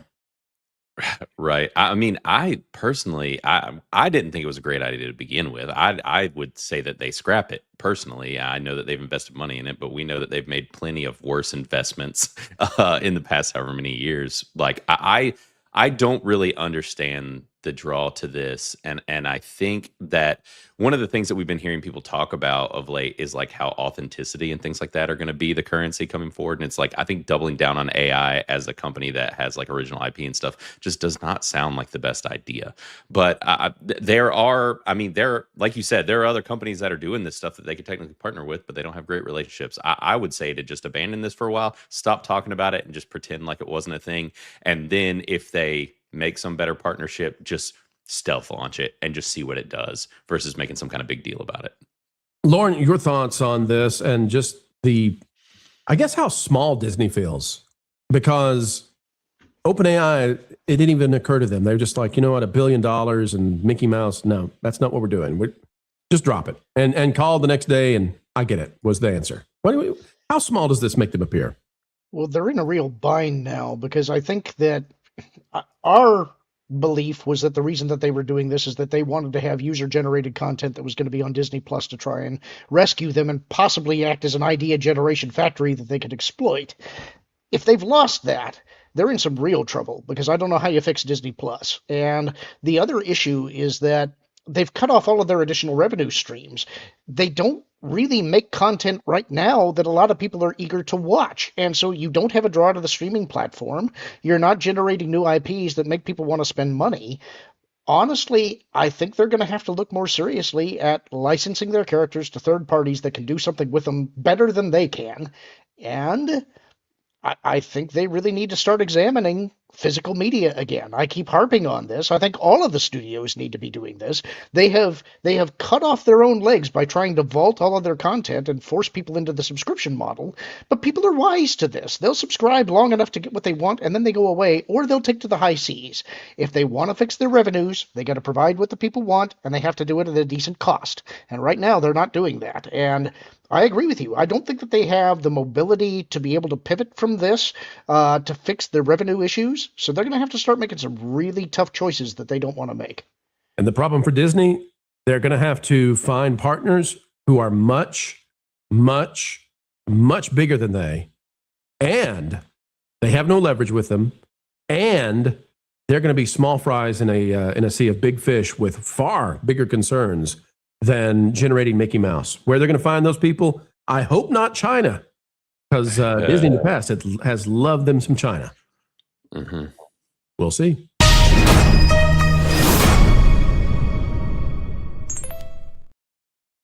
Woke journos are still capturing poor actors in their traps, and sometimes because those actors don't know how to shut their traps. Let's talk about it right now. We're going to do so carefully because this one is a zinger. It's by Zach Zweisen, and it's out of Kotaku, a place that, is a hive of villainy. Here's what it says. Super Mario Galaxy movie's Charlie Day ranks a certain Luigi. Shall we call him Luigi M for this one, guys? Is that okay? Okay. Luigi M as his second favorite Luigi.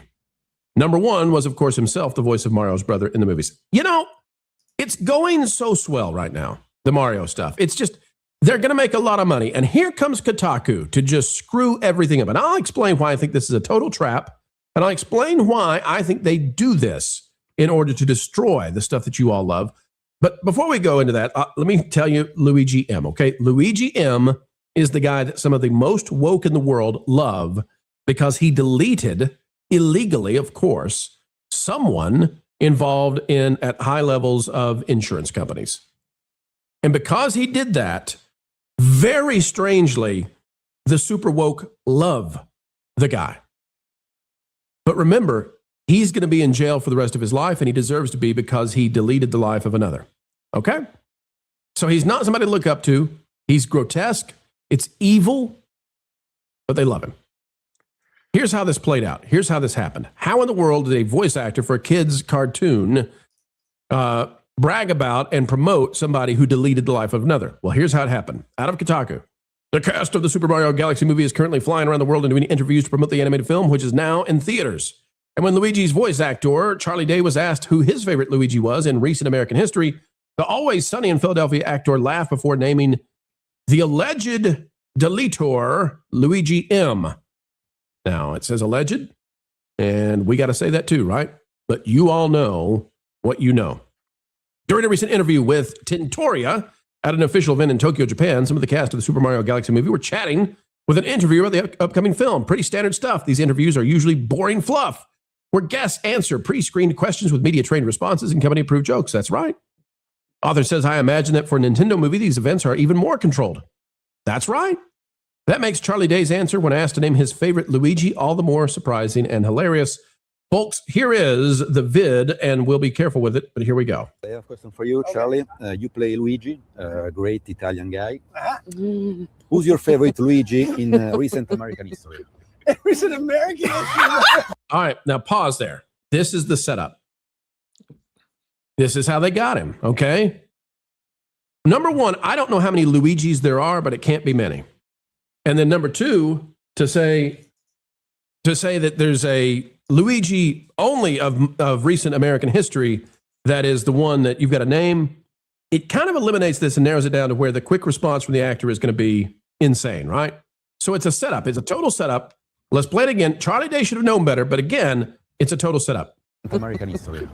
Recent American history. Well, me first. They're all laughing because they all know there's only one answer, and that's the setup, right? Yeah. And they know to get out of this. Number one. Luigi mentioned. Number two. That's perfect. That's what we want. That's one. All right. So here's the problem, guys. Here's the problem with that. So they're laughing, and I think they've probably had a little bit too much to drink. Here's the problem, though. As soon as that happens, it's all over Kotaku. Because Kotaku is waiting to do this and to make sure that this happens, and then it damages the movie. It makes Nintendo mad. And Nintendo is very careful to the point, Blaine, Nintendo could say, drop Charlie Day, we can get a guy who sounds just like him for the next one.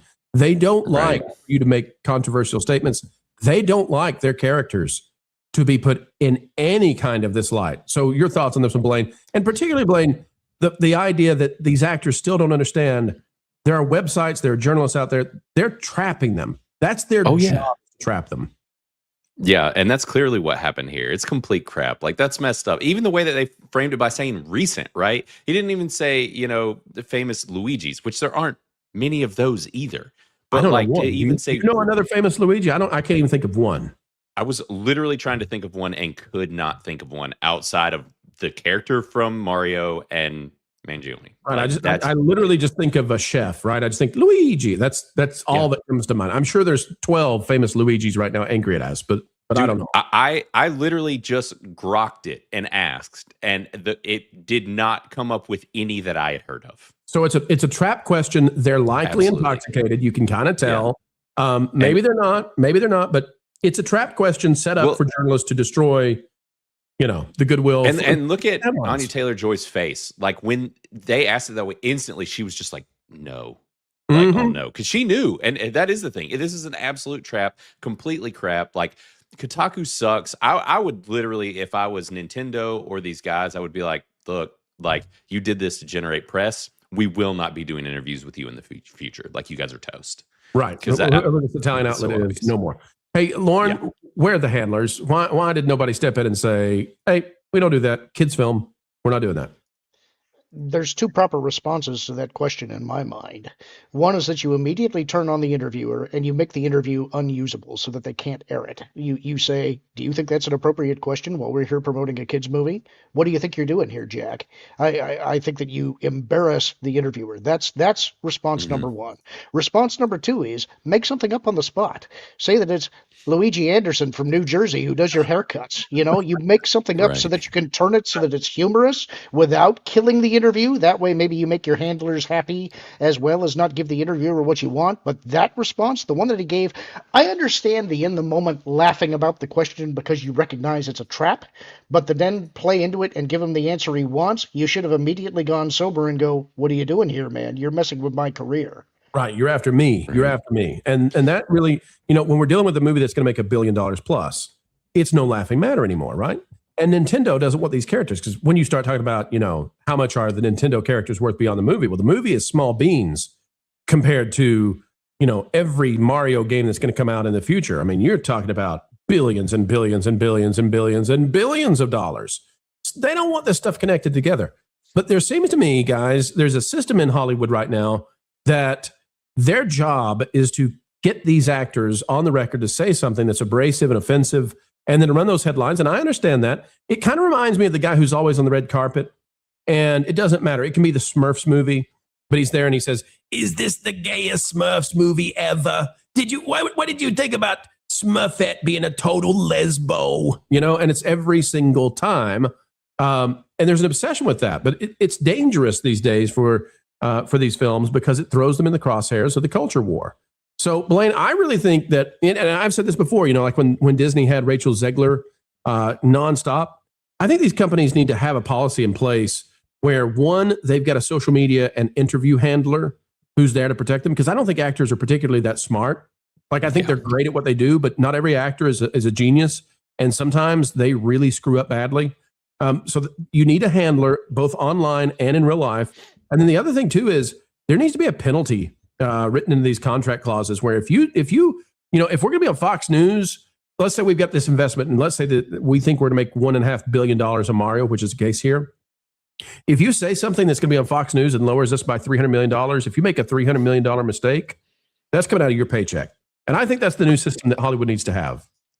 Yeah, because a lot of these guys have been doing stuff that really makes these companies look absolutely terrible, and they're not fielding these questions. They're not prepping these actors and these folks, which in this scenario, you can tell Charlie Day's even caught off guard, and he kind of laughs uncomfortably. But the whole thing is that Charlie is like, wait, I'm trying to even think of a recent, Luigi. And then, of course, he rattles off the only one that comes to his brain. And I'm sure in that moment, it's kind of one of those, oh, no, I've made a mistake. But there does need to start being some things to make these folks not say so many stupid things that damage the brand, damage whatever it is that they're working on. Yeah, the problem too is, probably not a good idea to have somebody who is going to try to trap you, and you've been drinking, and you got all these people laughing around you. And I think the rapid fire nature of some of these questions, it just doesn't do these businesses any good. Anybody could make a mistake when you've got those kinds of conditions, whether it's this mistake or another mistake. Any human can make a big mistake and slip into something that you just didn't recognize. Oh boy, I've messed up, until the next day.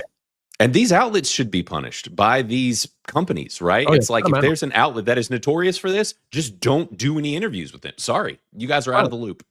Yeah, this is the kind of question you can ask at the Ella McKay thing, and who cares, right? But if it's Mario, if it's Shrek, if it's Toy Story, just, don't go there. And the studios are going to have to say, no, we're done with this, because our job is to make a lot of money. Because the artsy fartsy ultra woke stuff, it makes no money now. So this is all we got. Don't hurt us. Don't harm us. This is the money train. This is the piggy bank.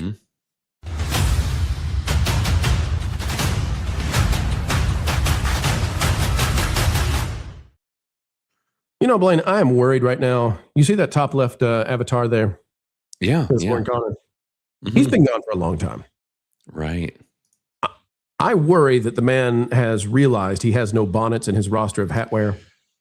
Right. Mm-hmm.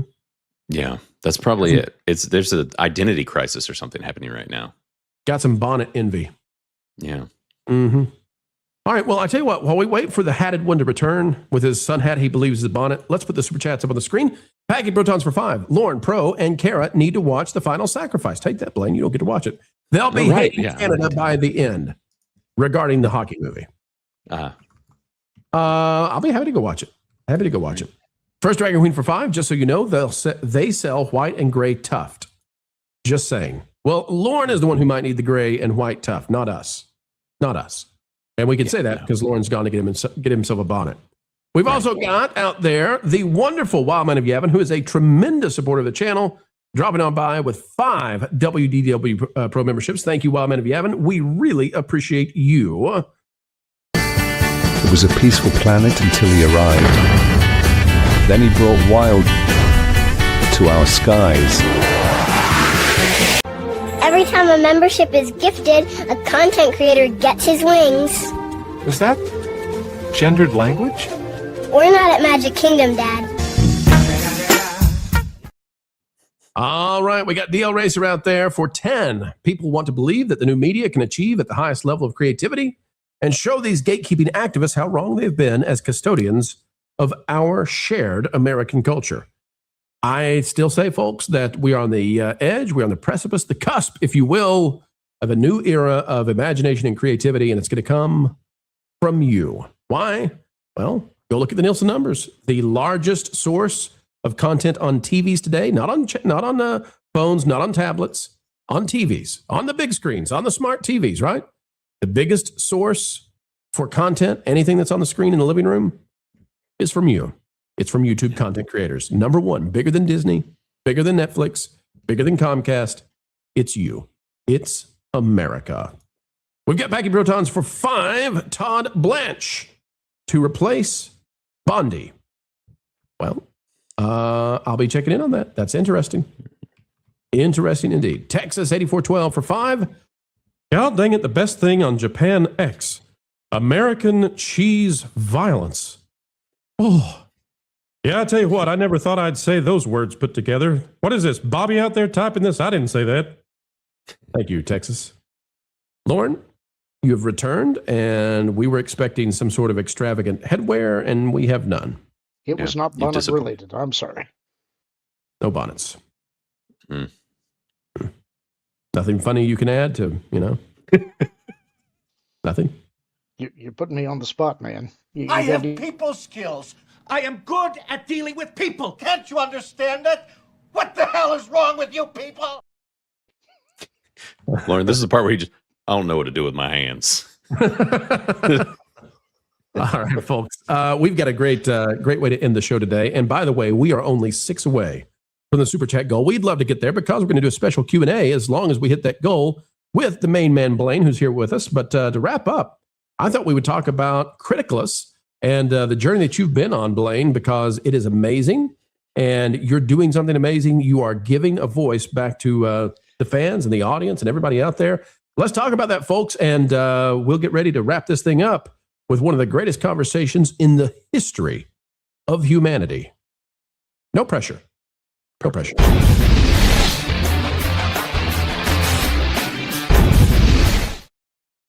Ladies and gentlemen, he is the man who has taken down the Rotten Tomatoes as only he can. His name is Criticless Blaine, and he is with us right now to talk about what it is he's all about, making Criticless.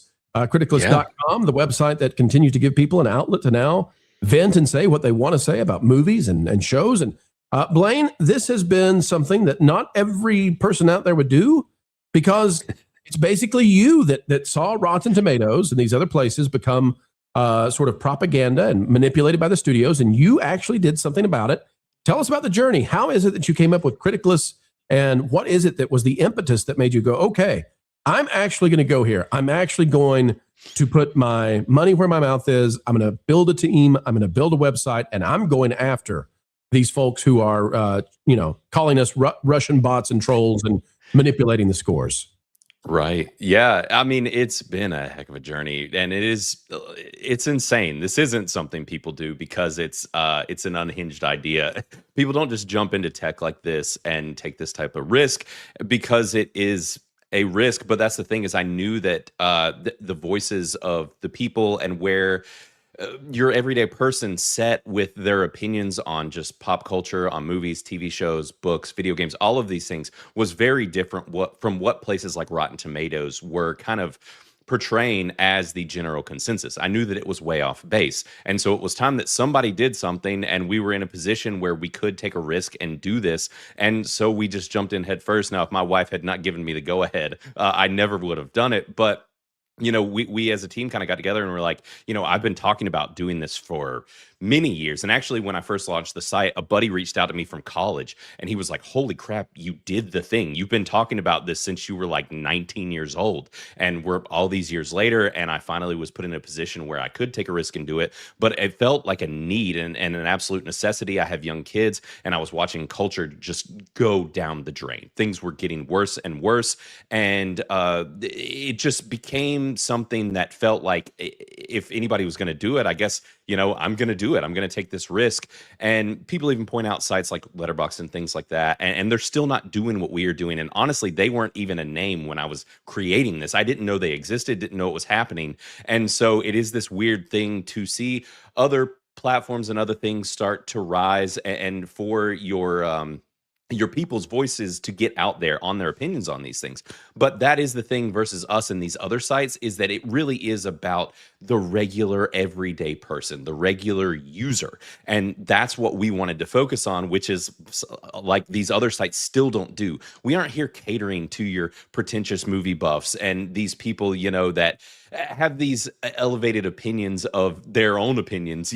This is for your everyday user. This is a site that was made to be easy to use, that wasn't full of all of these things that were going to catch up a lot of your just average users. We wanted it to be a thing where you could tell your mom or your pops, like, hey, go check on this site and use it. It might be something that's in your toolbox, an asset that you use, and you might never drop a review, but you can go and see what real people think. And that was my, the biggest concern, was to make a place that was user-friendly and was instantly recognizable with our scores and could just jump out at people as something that was fun and easy to use and enjoyable, and not just this kind of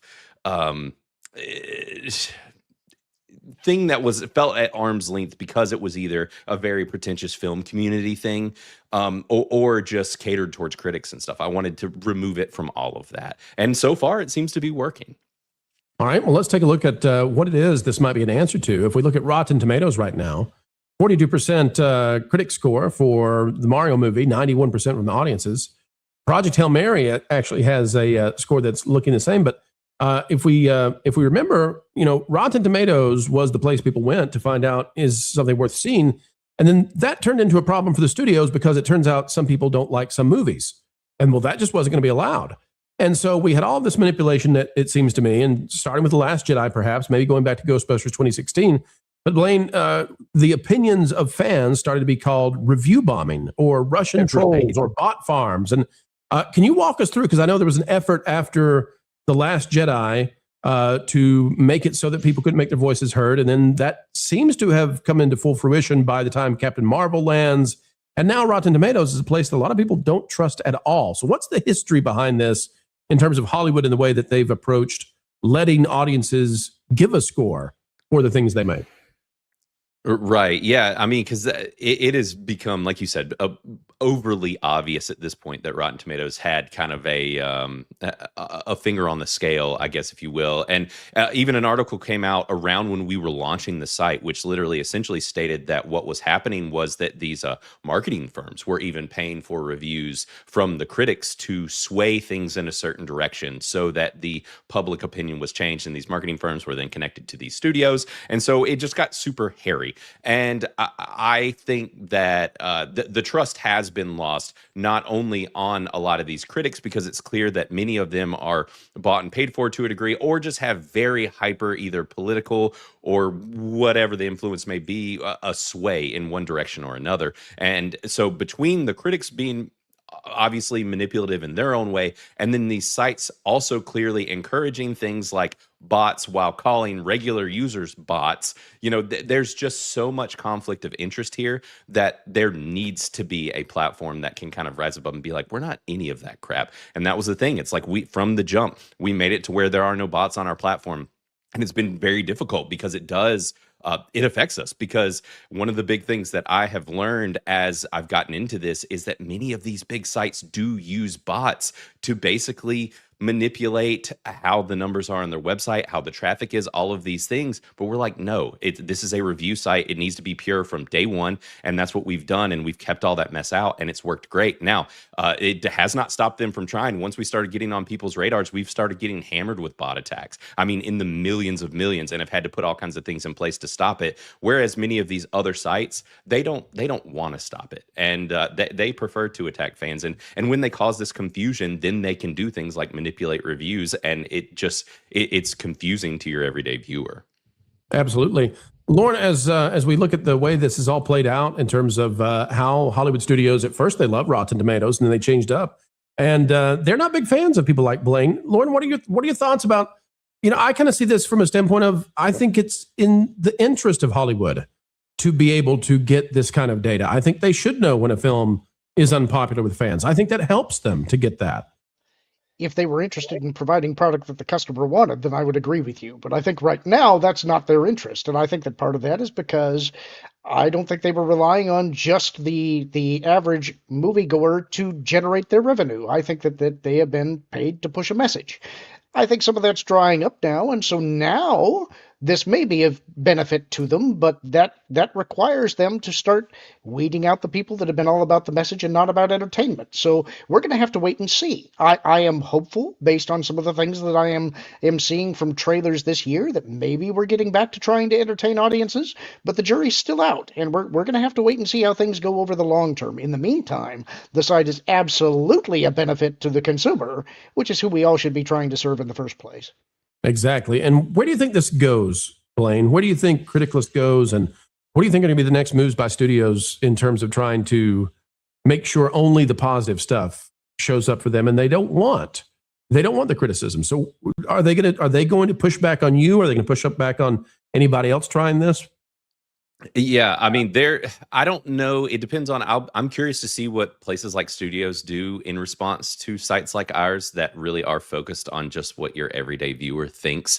If they were smart, then they would lean into it, because they would realize that these aren't echo chambers. The people's opinions are very varied. And that's the thing, is that right now Criticless has been kind of pulling from one, specific corner of the internet, because this is such a grassroots thing that I've done, where it's like, hey, I put all the money into building the thing. Now we need y'all's help to push it and support it. And so we are kind of targeting one area, and it's still, this community is not an echo chamber by any means. And I hope that they would notice and see that, and then support platforms like ours versus, pushing them down. And I hope that they start to see the asset that the people are, because at the end of the day, they are who's giving the money, who's going to be financing it to keep these things afloat, these movies, get them made, because we will show up. We will, as things like with this whole Mario deal, is that when the people like something, when you make something for them that they enjoy, instead of catering to some niche audience that is likely either, the Hollywood sphere or, just this one political ideology, it's like that doesn't generate the money. That's not putting butts in seats. And at a point, you're going to realize that it's destroying your company. So I would hope that they would embrace us, but we'll see, because there's a lot more at play here. And once we started getting on radars, we already started getting attacks and hit pieces against me and all sorts of things. And it's just like, this is wild. Like, we are a threat. And I think to a degree, that's a good thing. They need to know that, the people's voice matters, that regular folks are going to step up and build things like what I've built with Criticless, because we are fed up. And that is the point that I had reached, is just like, I'm fed up with this. I'm fed up with them telling us what we're supposed to think versus what we actually think. And I know that by and large, that's how most of your everyday people think. And so I think that it takes outsiders like this, outsiders like me that aren't from big tech. I'm just a blue collar guy, and it's just, that's how I've made my living for all these years. But I was like, I'm going to step into this tech space and take a risk. And I think that more people need to be doing that sort of thing. And it seems to be working. And I hope that we are a threat to them, but that they take us seriously and realize that like our voices do matter and the people's voice does matter. Well, Blaine, I want to support you and support what you're doing. And so for the very first time ever, we're going to go and weigh in with a score, and we'll be doing more reviews on Criticless. This will be a part of what we do and where we go. Folks, you can check out WDW Pro on Criticless, giving the Super Mario Galaxy movie a 73%. Our review score for it says a smorgasbord of visual fun that misses opportunities with characters and stories. In order to keep up the roller coaster Nintendo ride, kids will love it, Nintendo fans will adore it, adults will smile while the colors unfold. Here's to plumbers winning over princesses, and I believe Blaine is liking the review. We'll have more up there, folks. This has been something we've been wanting to do, but of course, we got 1,000 plates spinning at once. But this was the time, this was the conversation I wanted to have a chance to join in on this train, and hope so many of you out there will do as well. And I think this is a great way to finally tell Hollywood what it is that they should be doing, even if they don't want to listen. Lauren, any additional questions you've got for Blaine, or any thoughts on Criticless and what you'd like to see down the road in terms of rollouts and features? If you don't mind a little inside baseball, I don't know if you can get into this, but I would be worried about takedown attempts and people attacking the site. I just wanted to know what kind of infrastructure you put in place to try and prevent that kind of stuff, and what does your cybersecurity backend look Blaine, like? if you could give us your server name and where it's located, Right. Obviously, in general.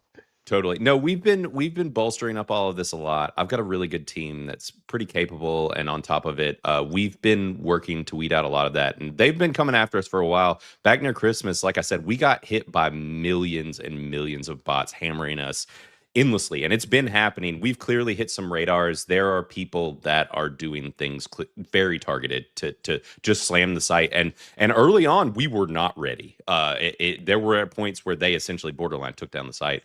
We're kind of past that. We figured out a lot of the tricks and the tactics, and so it seems to be that we are more prepared and ready for it. But it's one of those things you never know, and you learn as you go. But luckily, like I said, my team, they work really well on the fly, and they are it's a team actually called Twin Sun out of Nashville. Great dudes, and have done an excellent job building this for us and working with us and keeping this thing going. And I think that we're prepared and ready for what's coming our way, hopefully. Absolutely. Well, thanks. You're doing a great job, and this is desperately needed. I hope people will support it. I guess the last question I would have for you is, as you watched Hollywood take advantage, and control the narratives surrounding some of these movies, did you ever think that was a Barbara Streisand effect that was going to lead to things like Criticless? Like, there was no way they could hold back the dam. There was no way they could hold back the water of discontent with these franchises. They made horrible decisions and then prevented people from having an outlet to say, I don't like this, and then shamed people for saying, I still don't like this, and then said, don't watch it, you idiot, and blamed fans when they said, no, I really still don't like this. Right. Yeah, it's one of those things. I saw it kind of coming from a mile away, and my wife and some of our friends used to laugh at me because early on, when I saw this brewing in the very beginning of it, I was actually, for a while, I ran a trucking company and was driving a semi-truck, listened to a ton of podcasts and stuff, and I literally listened in real time to these YouTubers and different podcasters where their opinions were changing and getting more and more political, more and more extreme. And I remember telling my friends and family and stuff, I'm like, things are going in a bad way. It's not going to be good. Like I'm telling you, where the entertainment industry is headed is a bad place. And this was before anybody was talking about it. And I sounded alarmist, and I was like, we need to start preparing for this because it's going to be bad. And here we are. It's one of those things where if you were listening to these people talk early on, then you could hear the shift, because it was such a political drastic shift at a point that it was undeniable. There were people that went from not being political at all to their opinions on movies and TV shows, games, everything changing drastically, literally based off of nothing but politics. Well, I can tell you, Blaine, that I would love, and I know this is huge work, and I know that just to move anything with coding and websites, I get it, right? We run that Park Place, and I understand. It's like trying to move an ocean liner. But if you guys ever get into gaming, I am there for that. I would love to have a way to be able to honestly review games and get scores out there, because I think the gaming journalists might actually be worse than the Hollywood journalists. And I think the efforts to suppress what people want to say about games is even more vile than what we've seen out of Rotten Tomatoes and the others. So hopefully that's another avenue to go. And it's on the docket. It is our most demanded feature. It comes up just about every day. And so it is something we're planning on. The hardest part is just databases and where to get that information, things like that. We're working on that. And then I do want to make it, because that's the thing, when you see Criticless, it stands out. Like, you instantly recognize it and you're like, hey, that's Criticless. Like, it's got the neon synthwave 80s, 90s vibe. It's got personality. And so that's the thing that I want to do with video games, is I don't just want to like add video games. I want to make it so that when you're on a video game page, you're like, oh, that's video games, versus, oh, like that's a movies page or something. So we want it to stand out and have that vibe. So, but we are planning, and there's a lot happening with that. So hopefully, I mean, that's the thing. We're partnered with Geeks and Gamers. We do a lot with those guys too. Obviously, big gamers. So they're really ready for it too. So I think sooner than later, as long as like we were saying with the tax and stuff, we've gotten hammered with copyright stuff really bad over the past year, and we've been a target. And so that's what actually stopped video games. Video games were actually already going to be in Criticless at this point, and we got hammered so bad by copyright trolls that we're still just dealing with that. And so all of the support from this community means wonders, because this is a self-funded thing. It is grassroots. It is literally just my wife and I funding this whole thing. So it's like all the support is much appreciated, and all the love for what we're doing. And so everybody that subs to Crit Club, which is like our paid service inside the platform, and just supports us, whether it be on our YouTube channel, the Criticless Cast channel, different things like that, any way to support us does wonders and helps to push us further to getting games in the future. Really great stuff. Really great. And I appreciate what you're doing. It's very important. We know it's important because we know how it has felt for a decade to be told, shut up, don't talk about what you don't like.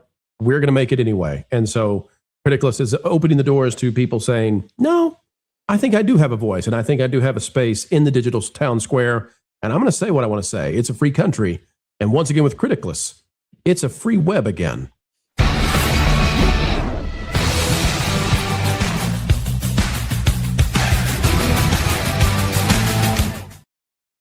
Blaine, I don't know if you know this. I've been looking into some things here. They're not going to like you. No. Hollyweirds. It's a 17% for Last Jedi. That's yeah. Have you looked up Starfleet Academy?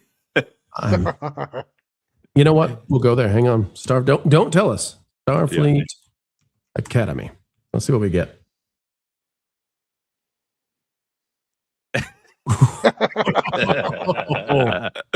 Woof, 2%. Is that the lowest?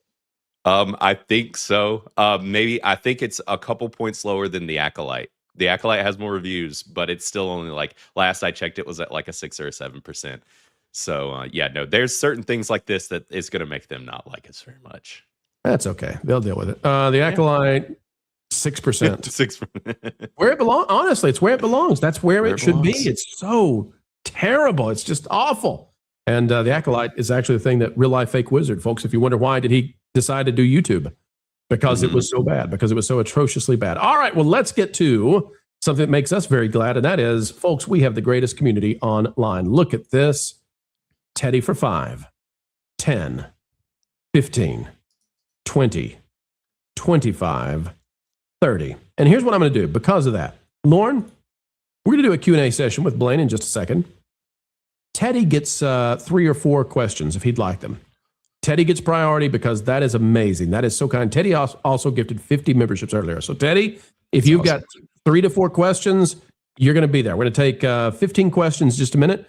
Folks, if you want to get a question in for Blaine or for Lauren or for myself, Q&A in the chat, and then say what you want to say, and we'll get those questions in. But Teddy, you get 3 or 4 of them. Everybody else gets 1. It's not because we want to be mean to anybody, but we've only got limited time.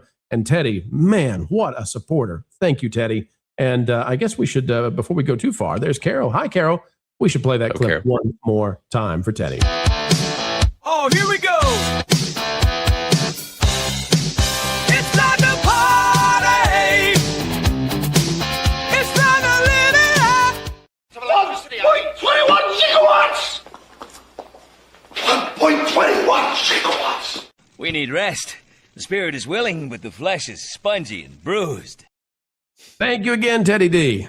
Carol Brown for 5. Please get Criticless shirts he sells. They are super duper comfy.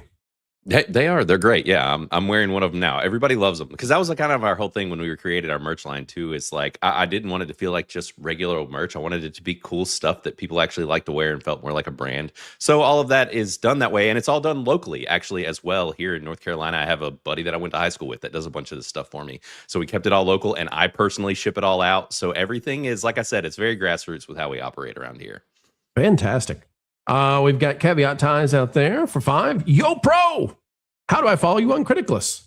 Following Caveat Ties on Criticless is a must. Well, Caveat Ties, I'd love to follow you. You know how to follow me. We set that up just so we could do it right then during the conversation. I've been waiting a while to make that happen. I always wanted to do that way so that we could do it with Blaine, and then we'll put this out on That Pod Place. Folks, if you're not yet subscribed to That Pod Place, make sure you are soon. We're going to put that out as a podcast for you all to watch. And that conversation will be going out either Friday or next week. So check it out. And what a fun way to join in with Criticless and get the bounce over there. All right. Moving right along, DL Racer for 10. Blaine, have you utilized the bank of critical reviews on IMDb? There are patterns by accounts who are easy to delegitimize as wildly biased or obvious, inauthentic shilling/bots. Yeah, we've looked at a lot of that and how all of that happened. That was one of the reasons that when we initially set things up, people ask, like, why do you ask for a phone number and an email address and stuff? Like, we wanted to verify our users as real people at RIP, like at the start. And that's one of the big things that's kept the bots out. And a lot of these studios in different places clearly are paying to have some of this done with the bots. And we were like, we're going to stop all of this from the jump so that it is not easy to do. And it's even hard for a person to create a second account to spam reviews on multiple accounts. So these other sites like IMDb and Rotten Tomatoes are absolutely having this issue for sure. Absolutely. All right. Well, good deal. That's a great answer, and glad to know that you are on that. All right. Let's see what else we got here. We got The First Dragon Queen for 5. You know, by watching this, I've had an idea of how to build Rocky as an animatronic. Thanks. Well, listen, that's going to be impressive. I can't wait to see it. Alucard for 5. Is Disney the gayest kingdom ever? Well, where else do all the fairies hang out? Oh, they got us. Oh, I didn't see it until I get there. Tink, not you, Tink. Oh, Cuban Superman member for 22 months. Sounds like Blaine used to watch AMC Movie News. Yeah, them among many others. There was a lot of these. The Slash Filmcast was another big one.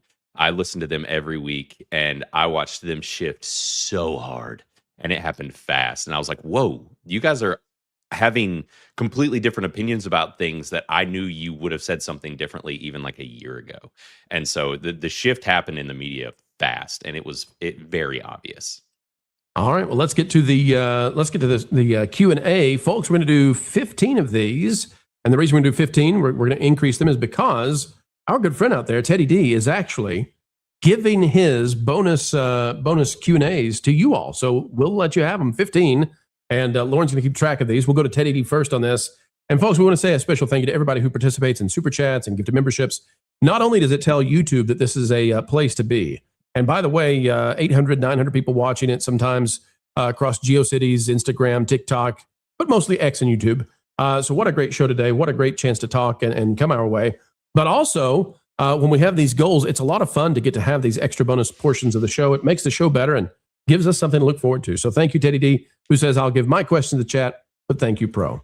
All right, here we go with the Q&As. First off, from Retromeister. Blaine, do you believe that most critics that trash good movies like Mario Galaxy, that it isn't political, that what they're doing is to try to keep their Hollywood access, or even doing this to behave in a way that keeps them on the right side of BlackRock? Personally, I think there's definitely some, especially in the more industry, establishment type of critics, your more mainstream ones. I think a lot of them do things to pander in a certain direction or to signal to one another. It seems to be the case. And Mario's a little different, but there definitely seem to be certain people that are pandering in very specific ways. That's my personal opinion, at least. And it's intentional. Let's go to, well, it disappeared on me. Let's go to Hoshi Rio. It says, will reviews for foreign language media have separate sub versus dub? Sometimes the translations are iffy. Right. Yeah. So currently we use the movie database, not IMDb, but TMDB. And we'll see if what we do in the future with that, because we have less control over it. Now we can technically make manual entries and stuff, but they don't like to have separate versions.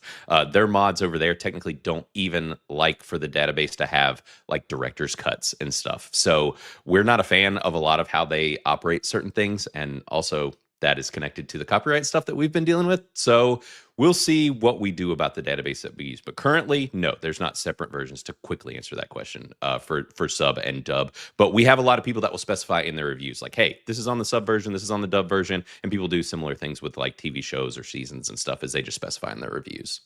Very cool. DL Racer, are you interested in doing videos about authentic criticism of legacy franchises? Now, this is a general question, I guess, for all of us, and I'll say authentic criticism of legacy franchises. Well, of course, that's what we made our dough on here. That's how we rose up, eh? That and covering all the Disney craze. Blaine, what about you? Right. Yeah. I mean, I love talking about these legacy franchises and the stuff that's happened to them. So, I mean, I would definitely do more in the future. That's been the weird thing for me, is getting more into this YouTube space. It is not where I expected to be when I launched this platform, but it is where I found myself, and now I'm doing all the YouTube stuff too. So it's been fun and really welcome to the club. I had no intentions of ever doing YouTube, and here we are, right? So happy to be here, though. Happy to be here. What a joy. Gamer Plush 17 says, what is your favorite movie? Lauren, we'll start with you and we'll go through. Lauren, what's your favorite movie? I always split the difference between The Empire Strikes Back and Raiders of the Lost Ark, so I kind of have them. Allowed. Pick one. Pick one, you nitty. Won't do it. They're both perfect movies in my mind. All right, fine then. Be that way. All right, Blaine, what's your favorite film? Well, okay. Two answers here. There's a meme within Criticless. I know. I'm sorry. I have to by like law say Pacific Rim. Okay, I'm required to say that as the creator of Criticless. But if I was really, I would probably honestly say Fight Club. Like, that's really high up there, personally. Okay, redeemed himself. My favorite movie is Bridge of Spies. O2RR is, let's see, Alucard. That game place. This is an answer to Alucard, who was asking about that game place. That game place was on hiatus for some time, but it's officially back now. Stream times now have been Sunday night, Tuesday night, and Friday night. That's right. That game place is back, and we're doing live streams playing Mario Kart and Fortnite, Heroes of the Storm, Overwatch. We played Shredder's Revenge. The cool thing about that game place, folks, is if you're a member at the highest level of the channel, at that game place is the channel. If you're a member at the highest level, you can not only play with us now. This was an idea that Snarky had. Not only can you play the game with us, but now if you don't own the game and you just want to hang out and be on the stream, you can hop on and be on the panel. So what a cool thing to do. All right, we've got a question from Cy Wilson, 73 for Blaine. How was it to encounter such interesting sites as FNT Friday Night Tights? Right. Yeah. No, it's been great getting to know all of these people from this community and the folks of FNT and Gary and, you know, all these guys. It's been awesome. It is a really cool community. A lot of really good people that just kind of want to make a difference and want to make the world a better place, get us entertainment that people actually enjoy watching. And that is all aligned with where I sit too. So it's been awesome. It's always fun too that one of our mottos here is bring entertainment back to the mainstream middle, the sensible center where money is made. And then people say, conservative. And it's like, I just told you to come back to the middle, man. Come on. Right. Yeah. Yeah. It's been wild with me even like operating in this space. Cause I am not like I don't talk about my personal politics or anything like that much. And it's like you instantly get labeled if you're just not toeing the line and saying exactly what these people want. It's like I mentioned the hit piece earlier where it's like this guy did a whole piece on me. It's like an hour long of him dissecting all sorts of things that I've said. And but I never once talk about my personal like political opinions. I'm just like, you need a purple mullet. If you had a purple mullet, they would not know what to do. Yeah. If this thing was fully purple, then they'd be really confused. Lavender. Go lavender. Yeah, they'll have no idea. Right, maybe a septum piercing. Yeah, that's yeah, it. They will completely be confused. Too far. No septum rings. You know when you sneeze with those things, it can't be pleasant. DL Racer. Blaine, have you thought about a special category for cult classics and what makes a cult classic endlessly rewatchable? Yeah. Well, funny enough, we have a lot of groups within Criticless. That's another big thing that people like is these communities. And so it's kind of got this old school message board kind of a vibe to it where people just go and hang out and talk about things. And we have groups that are about things like cult classics where people just go and talk about them all day and share things and share the reviews and stuff. So yeah, I love it. And that's one of the big things we also do on Monday Hangover that I do on Drunk 3PO's channel is we do mostly cult classics on that channel. So that's a lot of what people spend talking about. Somebody actually early on when we launched the platform was like, well, what if like media is just dying and there's no, movies being made anymore? It just seems like it's all crashing. What are people going to review? And I'm like, have you seen how many movies exist? There's enough to keep people busy indefinitely. Absolutely. All right. Well, let's see. Next up, we've got from Donovan. Is there any anime IP you don't want to see a live action version of? Blaine, can you think of anything that you would not be interested in seeing crossover? I don't know. I mean, I don't mind them trying things. I don't mind when obviously we've seen some live action things have been good, and I've already seen some of my favorite animes ruined. So I don't know, where it's like something like Chainsaw Man would be super weird if they made it live action. Like, I don't think that would work. And some of it is just better. Just leave it animated. Don't mess with it. Yeah, I'm with you on that. And I had a different answer, but Chainsaw Man actually wins. So that's what I'll go with as well. When you said that, I thought, actually would be very weird in live action. Okay. Package Protons for 5 tagged you in a video of a plane passenger filming the Artemis rocket blasting off at a very close angle. Boy, I'm loving some of the pictures and some of the images. I've got family sending photos they took of it as it was taking off.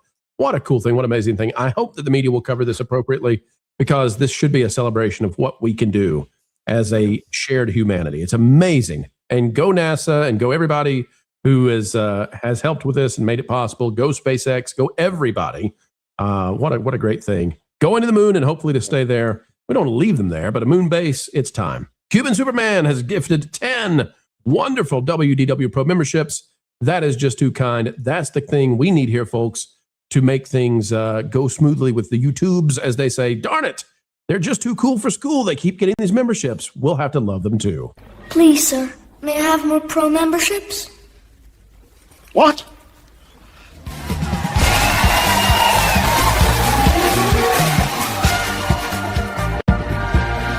God bless us, everyone! And God bless you. Package Protons for 5. I'd love to buy a local AMC movie theater that went out of business. Oh my. Make it all PLF screens. That'll cost money. 3D screens. That'll cost money. Show 70% old movies and 30% new. Well, it depends on those old movies you're going to show. But there are some movies in particular that if you showed them, they cannot be recreated at home. You got to have the full-blown big screen to do so. And so packing, that's a dream I hope you can make come true. And you have been so kind to us today. Let's celebrate Packing Protons.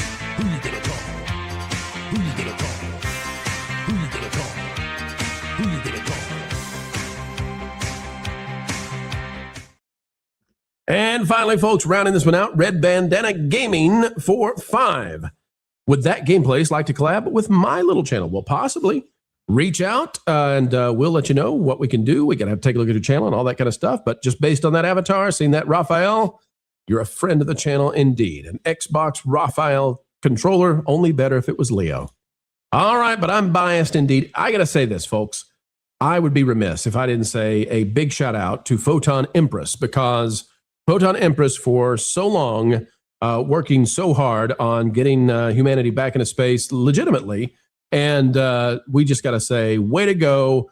I know that things are not quite the same as they were, but Photon Empress, what an amazing thing that you have participated in this race to return to space and back to the moon.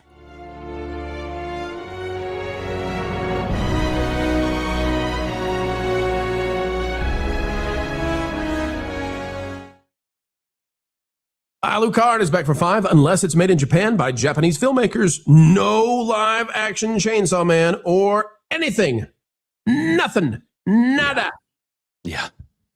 I think Blaine, yep, I'm with you. Yeah, pretty much. All right, folks, we got to go. We got to get out of here because we got more stuff to do, more content yet on the way. So fret not, my friends, for we will return right here on the fruited plains of YouTube. Before we do so, though, Lauren Connor, where can people find you and what are you up to over there on that pod place? Well, we've got new videos coming out that are releases on that pod place of our old videos from the Genre Guys and from the Lord and the Apollo show, so be sure to go and check those out. We'll have another Lord and the Apollo show coming up tomorrow, and you can catch me here and on the game stream and pretty much everywhere else that Pro's associated. Just seek me out, you'll find me.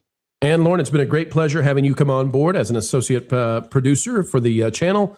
It's been a real lift to all of us, and you working on that park place, that pod place, soon to work on that game place. It's just been amazing. You're working with Jonas on secret stuff behind the scenes. And folks, Lauren is just such a cool person. Get over and support him on that pod place. Let's get this thing up to 5K in the next week or so. I know we can do it. I know we can. And we're going to get there, and it's going to be a great thing. Blaine, I would ask you what you're up to, but we just did 30 minutes talking about that. Right. You can help, Blaine. Yeah. You can help the world. You can make your parents finally proud of you, and they should be, by joining Criticless today. Get over there and become a member and start dropping your reviews, and maybe we can drop the Acolyte even lower. Although, I shall not be accused of review bombing the Acolyte. No, no, no. Put your honest review down. Lauren, what's your review score going to be for the Acolyte? It would not be any higher than what the current review score is. Let's put it that way. I'd have to think about it though. There are some other things that, believe it or not, I think are worse, but not much. Folks, there's only one way I know to end this show. We've stuck it to them today. We've stuck it to the shills. At least that's what I hear. Wait, what? Let's go! Jabba, right? Oh no! It's a Sarlacc! Star Wars Outlaws pre-order available now. Guys, this It's a super spring spritzel. Pedro's big year has Disney dropping. It's a super spring spritzel. Take down Star Wars, Avengers, oh please. They picked the wrong people. Even Bree said, nah, woke is collapsing. Theater snapping. It's a super spring spritzel. Oh, spring spritzel. Switch to Ryan Gosling. The mainstream media just can't understand how it is we continue to do what we do. They don't realize that we are powered by you, and you are... 1.21 gigawatts! 1.21 gigawatts! Folks, we've still got decades and decades left in the can. It drives the mainstream mad. Would it make you feel any better if you knew that what we're asking Matt here to do is a holy thing? You see, we're on a mission from God. We're on a mission from God. Now you're gonna put me right back in the joint. They're not gonna catch us. We're on a mission from God. So, folks, as we always say as we end each and every show here, and we mean it, keep learning, keep growing, and as always, keep having fun.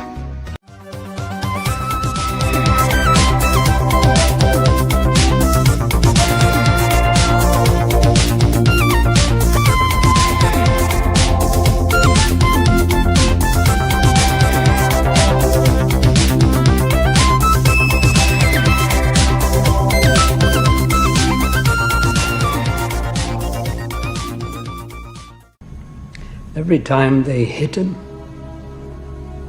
he stood back up again. So they hit him harder. Still, he got back to his feet. Standing man.